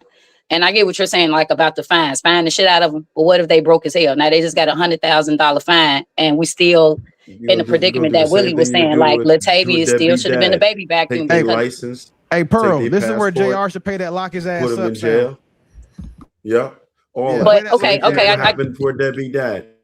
The fines and the jail, and I've come out and I said I still think that that's dumb as hell for you to put the father in jail for lack of child support if you really want him to support the child and not just be under that system where now I'm getting paid as a state for him being in my damn jail cell. Meanwhile, the kid is still out there not functioning well because of the absence of the father. So I just feel like if you're finding a person who doesn't have money and then you imprisoning a person who still doesn't have money and still doesn't have the understanding of how to parent correctly, we are still having children out here who are still not going to have that emotional regulation or that foundation to be the constructive and productive individuals. So we're still working with a double-edged sword. That's all I'm saying. Like, I get it, but I'm still trying to figure out how we can stop people, because we're not going to be able to stop people from having sex and producing these children. I still just feel like it's a lack of us, our accountability and understanding, because right now we're just thinking we can eradicate it. We're not. We need to just significantly decrease. And because everybody think that they can just do whatever the hell they want, and we don't have as a culture a system of accountability that stops people and reduces this is why everybody just doing what they want, because they feel like they can and they don't have to answer to anybody at all. And all they can say is, I'm grown. I could do whatever the hell I want. Like, okay. But again, if you were in a system with a community and you understood what family and structure honestly look like, then you wouldn't be doing that, because you would be representative of the extensions of not just yourself, but everybody else. But again, we keep having these conversations and we're looking at other races and ethnicities and nationalities from the external, but you don't know the interconnectedness and what they're actually doing. We won't submit to. That's men and women. So, like, we gotta take notes. Gotta really take notes. But again, great Pearl, points. I'm trying to figure it out though. I get you. I land. She's so not Pearl, wrong. there's She's two not there's wrong two at all. reasons. There's two reasons that I even say that should be a thing. For one, parents are not informed. Parents are not trained. Right? When I say licensing, I mean, like, just like how we have to know a whole bunch of things to go get ourselves a weapon, we have to be trained. We have to understand the ins and outs of it. So for one, to be able to educate parents and let them understand the magnitude of what it actually is. And two, if there isn't any consequences associated with it rather than reward, I think that people will become much more responsible. It won't eradicate it, but will it absolutely reduce it if people understand that it's no longer a benefit, but you'll be at a deficit for not being a good parent? Then people would be more wise about just having children. I agree. I mentioned that the education, but again, we could look at that too. Just the system of education. There's no home ec. Wonder why people can't cook no more. It's no parenting classes. Like when I was That's 17, a I had to good take a ass baby point. home, and I had to get Right. graded for it. And when my That's a brothers thought they was gonna throw the damn baby across the room and make it cry, like I got deducted points. Like every time that baby cried, or it just was a system of educating and life skills and executive functioning that has been removed. And again, can't always have the parents do it, because the parent may not be equipped. But when we look in communities and we're speaking about support groups and schooling, I'm there. Yeah. Those things are not there. And when it rolls out, like I say, I get it. Yeah. I get it. I'm with you. But that's why I say we should have had like the relationship diagnostic, the parenting diagnostic. Like, if you're not going to be great in a relationship, I know you're not going to be great a parent and parenting wise, because you're passing those same things down. So I just feel like it's a continuity of dysregulation, because we don't have those consistencies within our norms, again, values and traditions. There's nothing that we can stick to. You have your own individual norms and what you think, but again, us 10 on here collectively, or 9, however y'all want to divide. I'm just saying we wouldn't be able to do it. We wouldn't be aligned. I'm just saying they wouldn't be fine. So again, we're still trying to work out those cultural norms. I get the issues, but this is where where it get heavy at. This is that disconnect. So I get you. I'm with you, brother. Yeah. I think that we should also, there's a bunch of licensing issues that we could fix. Like, I don't think that people over the age of 40 should have a license that lasts more than 2 years. And I think that certain races may not need the 2 years, like we and genders. Oh, this thing, I Like, knew I'll go and listen again. I can support again with statistics. Look, Statistically, women are the worst drivers. Statistically, if you ever lived in California, you know. First of all, white women are the worst drivers. Don't do that. Whoa, no, they are not. And I tell you, listen, there's an episode of Family Guy that shows you who the worst drivers are. And if you've ever been in California or driven on a California highway, you know exactly what women I'm talking about. However, as someone who has lived all over the world, I can tell you with a steady hand and a calm beating heart that women are absolutely the worst drivers, with the exception of the Middle East. In the Middle East, those motherfuckers don't care about anything. Abu Dhabi, like, you see people driving fucking Rolls Royces up goddamn tree poles for no reason. Like, it's like a goddamn roller derby over there. But Europe, women. Japan, women. China, women. South America, women. Mexico, women. Texas, Mexican women. Like, the worst women. Like, so if there was something to be like, hey, you know what, no more old hoes on the road, because I guarantee you the last 2 out of the last 3 people y'all cussed out while driving was an old woman. Yeah. let me say something to what White woman specifically. Trev was saying. fair. So No, you know, it our normally be the society, young ones. But yeah, 40 our is society is devolving, and we gotta.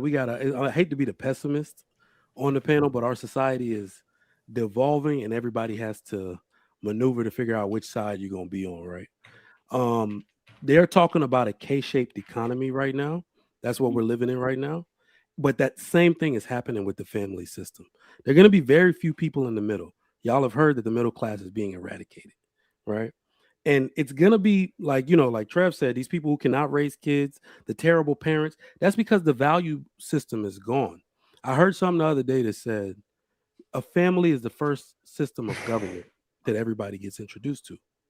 Well, look at how many people in America don't have that form of government, nor do they cherish or want to uphold the values of that system of government. So they're going to be at the bottom of that K. That's where we're at. We have devolved into that. We're not going back. So basically, everybody who can uphold the family system, the values, and they want to live within it, they feel safe within it, they want to contribute to it, they're going to be at the top. It's really funny because I could characterize this. Most of the black people that I know that are doing well are actually doing really well, like really well. Married or not married, but it's just like because they understand things at an otherworldly level. And then the ones that are doing bad are doing really bad. So, like they say, white people have a cold, we have the flu. That's what's going to end up happening. The people that are extremely individualistic, have no values and all that, they're going to be at the bottom, and that's where we're going. So, if y'all haven't noticed, I want y'all to take notice to this. I'll use Houston as an example. The world that all the people in the inner city are trying to live is already being built around them on the outside, 40 miles away. People are no longer negotiating with the inner city. They're building their utopia on the outside and making it so you can't afford to live there. Right. So while we're saying, like, people are like, we need more money for schools, these people pay hella taxes. Their kids got everything in school. They got agricultural centers. They ride horses and shit out here. It's crazy stuff. But they building their utopia. That's why I'm like, we're not going back to a society where most people are great parents. It's the simplest thing to understand. Those that can will, and everybody else that can't, nobody feels sorry for you anymore. That's what we're going into now. Trigger, you are a personally a great example of that, because if you ask any of us where we live, not trying to be funny, but I do know that it takes a certain level of affluence to even be in this zip code. So I promise you, I'm not moving 5 miles down to Capitol Heights. Like, there's no fucking way. I would never do it. And if, like, Dallas is a good example of this. Like, Dallas is such a big place, but if you look at everything that's being built around Dallas, all of the best schools in Dallas are on the outskirts. Like, it's crazy how that works. The new cities like Salina, Frisco, Prosper, all of those cities that are being built up now, there's a school district where the median house price in Texas is $1.4 million. Like, do you know that's you California? And look, those home sales are up, even though the economy is down. And that's the market where the home sales are up, and that's why all these realtors got to look like Real Housewives of Atlanta to sell to these niggas. Like, that's why you see the influx of, like, people, because they're still moving there. And the craziest shit is that people think that gentrification is like the worst thing to do, or it's like the people make a lot of money buying, black neighborhoods.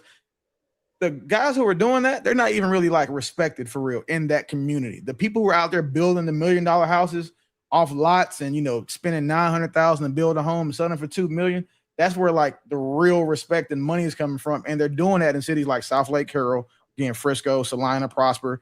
I think Rowlett's still coming back, Waxahachie. And it's on the outskirts of Dallas. That's where, like, when I move home, that's where I'll live. I'm not going back to wherever the fuck it is I live, where I used to live, even though I could just go move into a house that I've already got. I'm going to go somewhere that has everything that I need, because as a father, it's my job to put my children in the best place.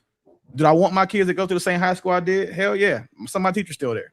However, Allen, ISD, South Lake, Highland Park, those are better school districts where my son is going to have a better chance, and daughter, are going to have a better chance to thrive. So why would I decide to go live back in one of those, like where I'm from, just because, you know, that's where I'm from? It's not what happens. I can and I will.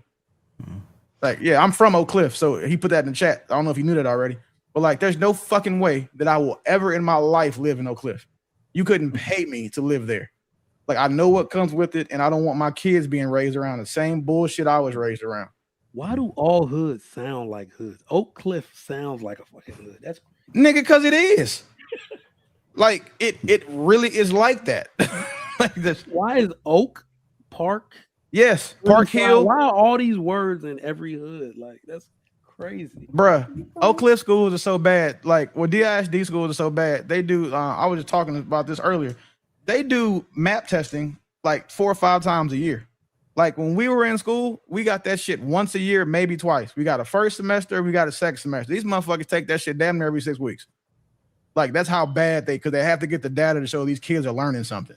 And what's crazy is that the data they are taking doesn't even matriculate to the schools that are giving it. It goes to the private schools first. Like, like it goes to them first. And they get the resources, they get them saying the benefit of the data, and then the public school is like a fucking experiment. Like, if none of you guys, well, I know Pearl probably knew that because she's in education, but for the rest of y'all with parents, I mean with kids, y'all should look into this type of stuff because it matters. Like your kids in public schools are getting experimented on and used as guinea pigs for all these bullshit programs and initiatives. Then the private school kids are benefiting from. So they'll find out that this group of kids doesn't do well with this, so they can't go to a private school. So in that private school, they're gonna get the best of the best. So not saying that public schools are all bad, but specifically where I'm from, if you can get your kids to, you know, Allen, Lake Holland, South Lake, you can get your kids over there. Like I'm a Duncanville guy personally, but I wouldn't put my kids back. I wouldn't put none of my kids there. I got a question before we get up out of here. This is just a conversation that I had.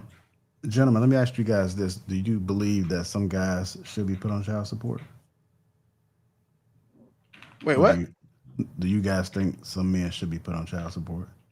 No. I think women should be put on child support? No. Some men should be put on child support. Yeah, men who don't take care of their fucking kids. Trigger, you said no? I think what it is that because Willie's right. But I look at it from the large picture. It is become an incentive to. It's basically become an incentive to control the father. Right. So I have to say, abolish the whole thing altogether. Okay. Give him the time. Mandate his time with the children. Right. Not the money part of it. Right. So yeah, I'm vehemently against it. All right. I'm gonna give you a situation that I heard kind of like twice. So it's the father's first child, and it's happening like 2 different situations. It's the man's first child, and they broken up, and the mother is carrying the burden of providing for the child. Mm-hmm. The father is in between jobs, whatever. He's just not making as much. Only gives money here and there, $100 last month. You know, maybe $200. Sees the child, but the woman doesn't necessarily want to put him on child support because the little time that he does provide, she feels as though he's gonna blow up or explode if he gets put on child support. So she's just taking on the chin as far as like the finances. But every time you try to have a conversation with him, he goes up with emotion. He's exploding. He doesn't know how to articulate himself. Doesn't really understand how much money is actually needed for a child, like activities, clothes, especially when the kids are growing. So would you give some advice to her and say, if you can't have a conversation with him, he's saying that I don't want you to use the money for something else, so I don't have it. Do you think he should be put on child support? No, I think what he should do is if that's the case, then go she asks for specific things, he provides those specific things. But a lot of women won't do that. They want the control over the money, which Yeah. another conversation I'm not about to have with none of you motherfuckers, like at all. But he's doing what he's supposed to do, like as far as providing. But now, say that she says that, okay, well, let the kids go with him. And then if that kid doesn't, and he's like, no, I don't want the kid either. Then my nigga, you stuck between a rock and a child support case. Because if you don't want the kid, that's the fastest way to stay off child support is to take your fucking child. I would venture to say that men in this situation would rather have the kid than pay the mom to take care of the kid. Yep. Because unfortunately, there is an increase in expense, right? Average a kid costs you $12,000 a year. That's what a child is going to cost you for a person making, median income. It's going to cost them about 12 grand. That's not the bulk of your bills still. So you will have an increase in bills. Your rent might be 1,800 instead of 15 because you need a 2-bedroom instead of a 1.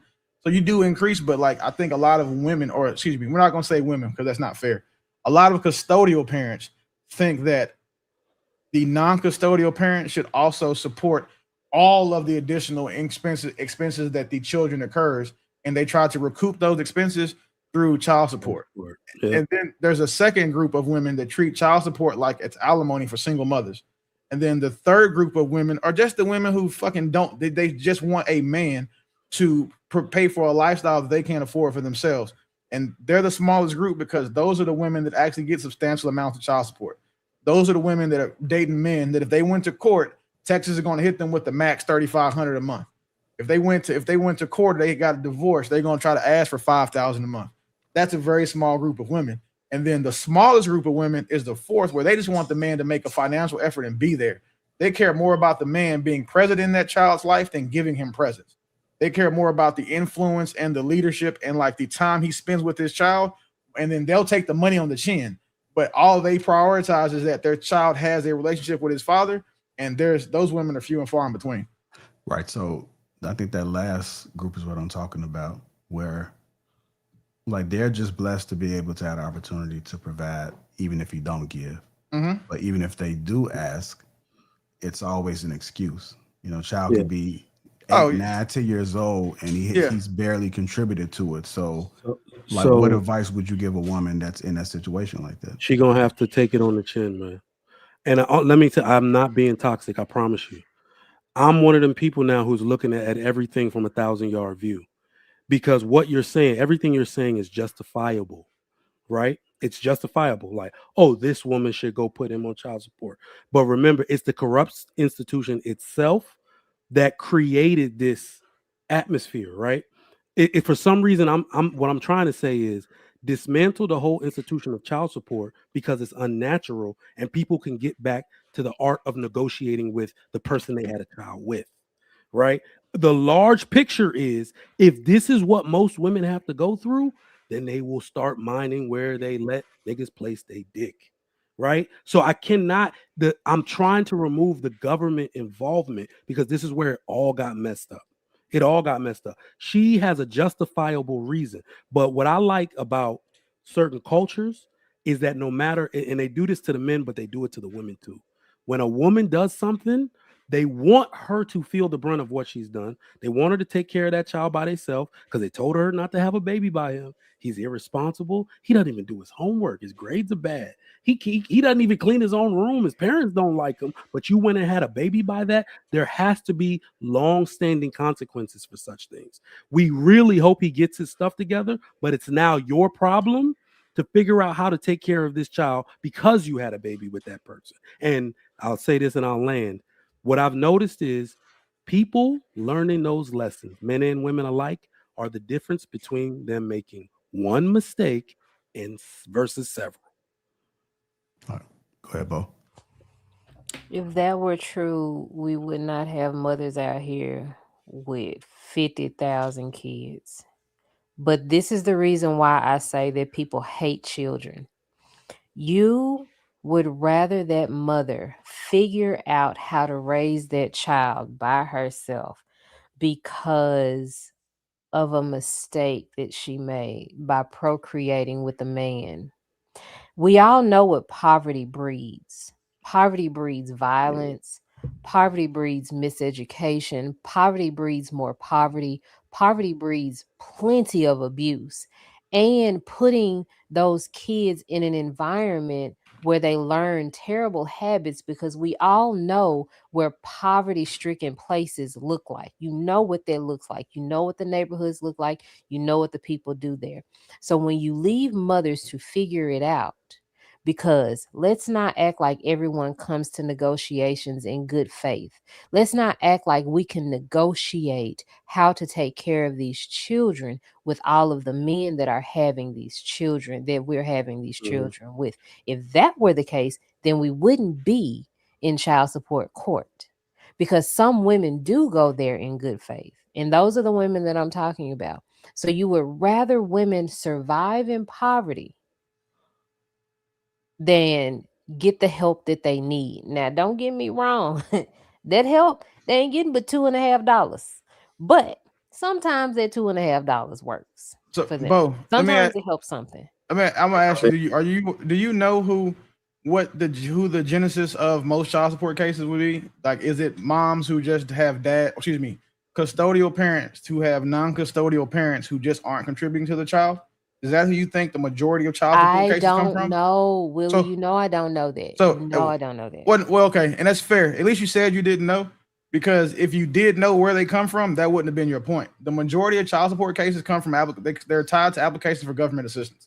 It's not just no. women. Oh, yes, Yeah, I do know it's that. not just women arbitrarily put in there. But mind you, I what know. we said was we didn't say we would rather. The first thing that I said was give the father to the child. I wasn't Give the talking about you. No. So that was the first thing. And then the second thing we said is the reason why is because in JR's example, she's able to provide. She's not having to figure it out. She's doing good.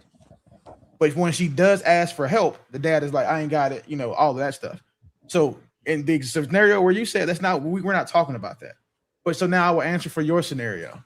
For that woman who already, as you admitted, made the mistake, and her child is a mistake by having it. For that woman to do that, then she has to she only has two options. Give that child to the father if he can do better. Absolutely. Or that's three. Give the child up for adoption. Or the third one, which is the one that most of them are going to do. They're going to go down there and put that man on papers, because at least that way they know they have some type of control over how much money they're getting. They can plan for it, because y'all like security. You like knowing when your money's coming from. You like knowing when your bread is going to be buttered. There's nothing wrong with that. The problem is this: with the enforcement of the child support, even when guys go to jail, say you had a child with a nigga who was locked up, you put him on child support, you think that child support stopped when they get out of jail? No. It starts from the day that they approve and give him an amount. Mm-hmm. So now he's been in jail for 5 years. He comes out in the whole 5 years in arrears. Mm-hmm. Can't get a driver's license. Can't get a passport. Mm-hmm. Probably that makes it harder to get a job. Like, that's the problem that is with the child support for non-custodial parents or child support payers. It's the enforcement of it. Now, child support goes on your credit. Like, most people didn't know that. Mm-hmm. Like, child support is going on your credit now. So let's say that the nigga just got 5 years in prison. So he's been in jail. Shout out to my best friend's baby mama. So he's been on your credit forever. He's been in jail for 60 months, right? Every missed payment is a late payment on your credit report now. So now this nigga will never have good credit. Mm-hmm. You know why? Because even if he were to miraculously go pay the 60 months of back child support, it's still gonna show as 60 missed payments on all three bureaus. So for those of y'all, like Ms. Pearl said, nigga credit gotta be good. Hold on, Mike.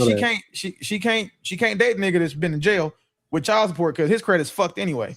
Because this nigga has 60 missed payments. Like, and that's almost irrecoverable. You can get it taken off, obviously, but for the average person, they never recover from that.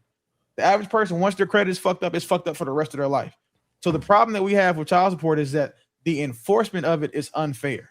The enforcement of it is so heavy-handed. And then two, it's a federal law that states are supposed to have hearings for, that most men aren't even given due process when they're placed on child support. Most men find that they're placed on child support when they get that garnishment letter.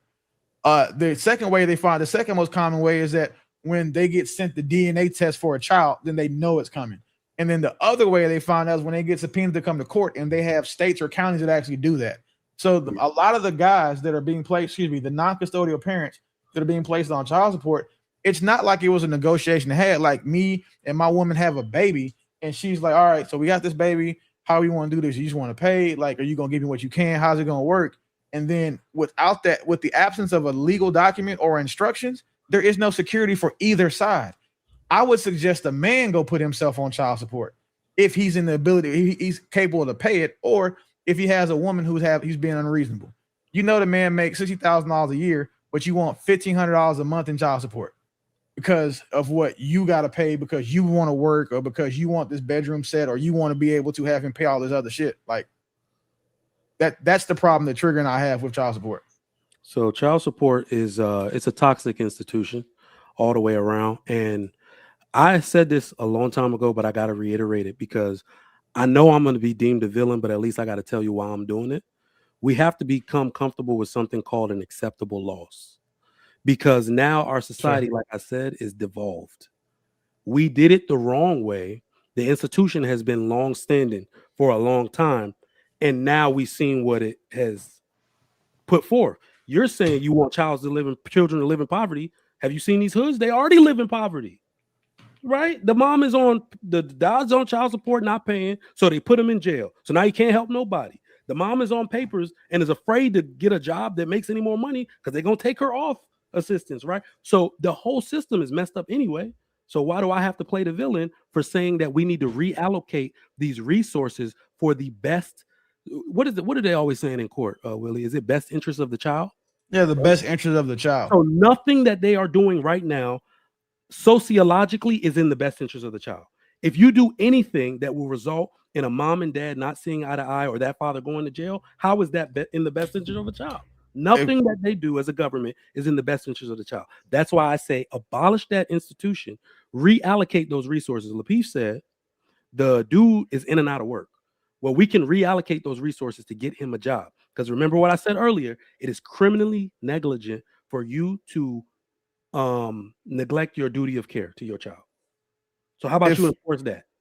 if they were doing what was in the best interest of the child, women wouldn't be the default custodial parents for Wouldn't be children. the default, but we already saw this in Kentucky, or am I lying? No, you're wrong. All they did was make it joint custody. No child support. Divorces dropped 25%, and now mothers are incentivized to be like, oh, you know what? Just take the child. Right? That's what's gonna happen next. That's my prediction. Most mothers are gonna give up joint rights and say, just go live with your father, right? Because there's no incentive to treat him poorly, to try to control him. He has just as much control as you, and that's actually in the best interest of the child. All right. There's a lot of ways to put this. There's a lot of data to support this. All right. The number one predictor of a child's, path in life, that they're not going to be in poverty, that they're going to have good grades. They say it's the zip code, but those zip codes have a 80% plus dual parenthood rate, right? So we have to encourage fathers being in their children's lives. So that's why I'm against child support, because it's one of the institutions that just accidentally, maybe it's intentional, but I'm going to say accidentally creates chaos between the mom and the dad, which is not in the best interest of the child. So I just wanted to say something really quick. To answer Lippy's question, that was exactly my situation. My Even though child support wasn't on divorce decree, I never enforced it. So when I asked for help, which was far and few, I just got a bunch of, pushback. Of course, he's a Virgo, so you got to figure out another way to do certain things or ask a million questions. And it's just like, dude, you don't even help me at all. Never once paid child support a day in my children's life, and they're grown now. But so my advice to her is don't worry about what somebody else ain't gonna do. Just do what you do. Because if you're already providing and taking care of the kids, then continue to do that and to the best that you can. And that's what I had to do, and that's how I had to look at it. And my kids didn't lack for nothing. They always had, a good life. So, and now they're grown and they understand and they can see that I did what I did to provide the life that I did for them. And they appreciate it. by chance does your ex like watch this show? Because if he does, I want to tell him something real quick, just in case. Like, I would like for him to know that you sir are fucking retarded. Do you know that this woman has child support in your divorce decree and she hasn't enforced it? You know what happens when she does? They're gonna backdate that shit to the time that y'all got divorced. And now your stupid ass, instead of him saying giving her what she asked for, like, again, this is what I hate about niggas sometimes. Like, sometimes some dudes have it really, really good and still fuck it up, because there is no way in life that a woman who did not enforce child support would ever have to ask me for anything more than half a time. I'm offering shit at this point because I know, like, don't go do this because I told you you could, like, 'cause that'd be fucked up and I'm gonna feel bad. But like, you literally have that nigga's nuts in a vice. Like, literally and figuratively, you can fuck everything he got going up, because he gonna go from not paying child support to owing years of it. Like, that's and in May of 2026, they started counseling passports, not just refusing to issue them. They started counseling passports. They're going to start revoking driver's licenses next year. Like, guys in this situation, because it's a guy, I like to say custodial parents, but again, that nigga's insane. Like, I don't even trigger. Like, what would you do if your son told you that, hey, yeah, she ain't enforcing child support, but she always asks me for $500-$600 and I don't want to give it to her? I mean, look, them dudes exist because that's who we're gonna say falls by the wayside, right? But we gotta look at how this usually turns out. There are many places on earth where child support does not exist. And two people that have a baby with one another. In fact, I'll say this. It's the path everybody runs down because it exists. I'm mad Bo left before I got a chance to explain this. Because look at what other people do.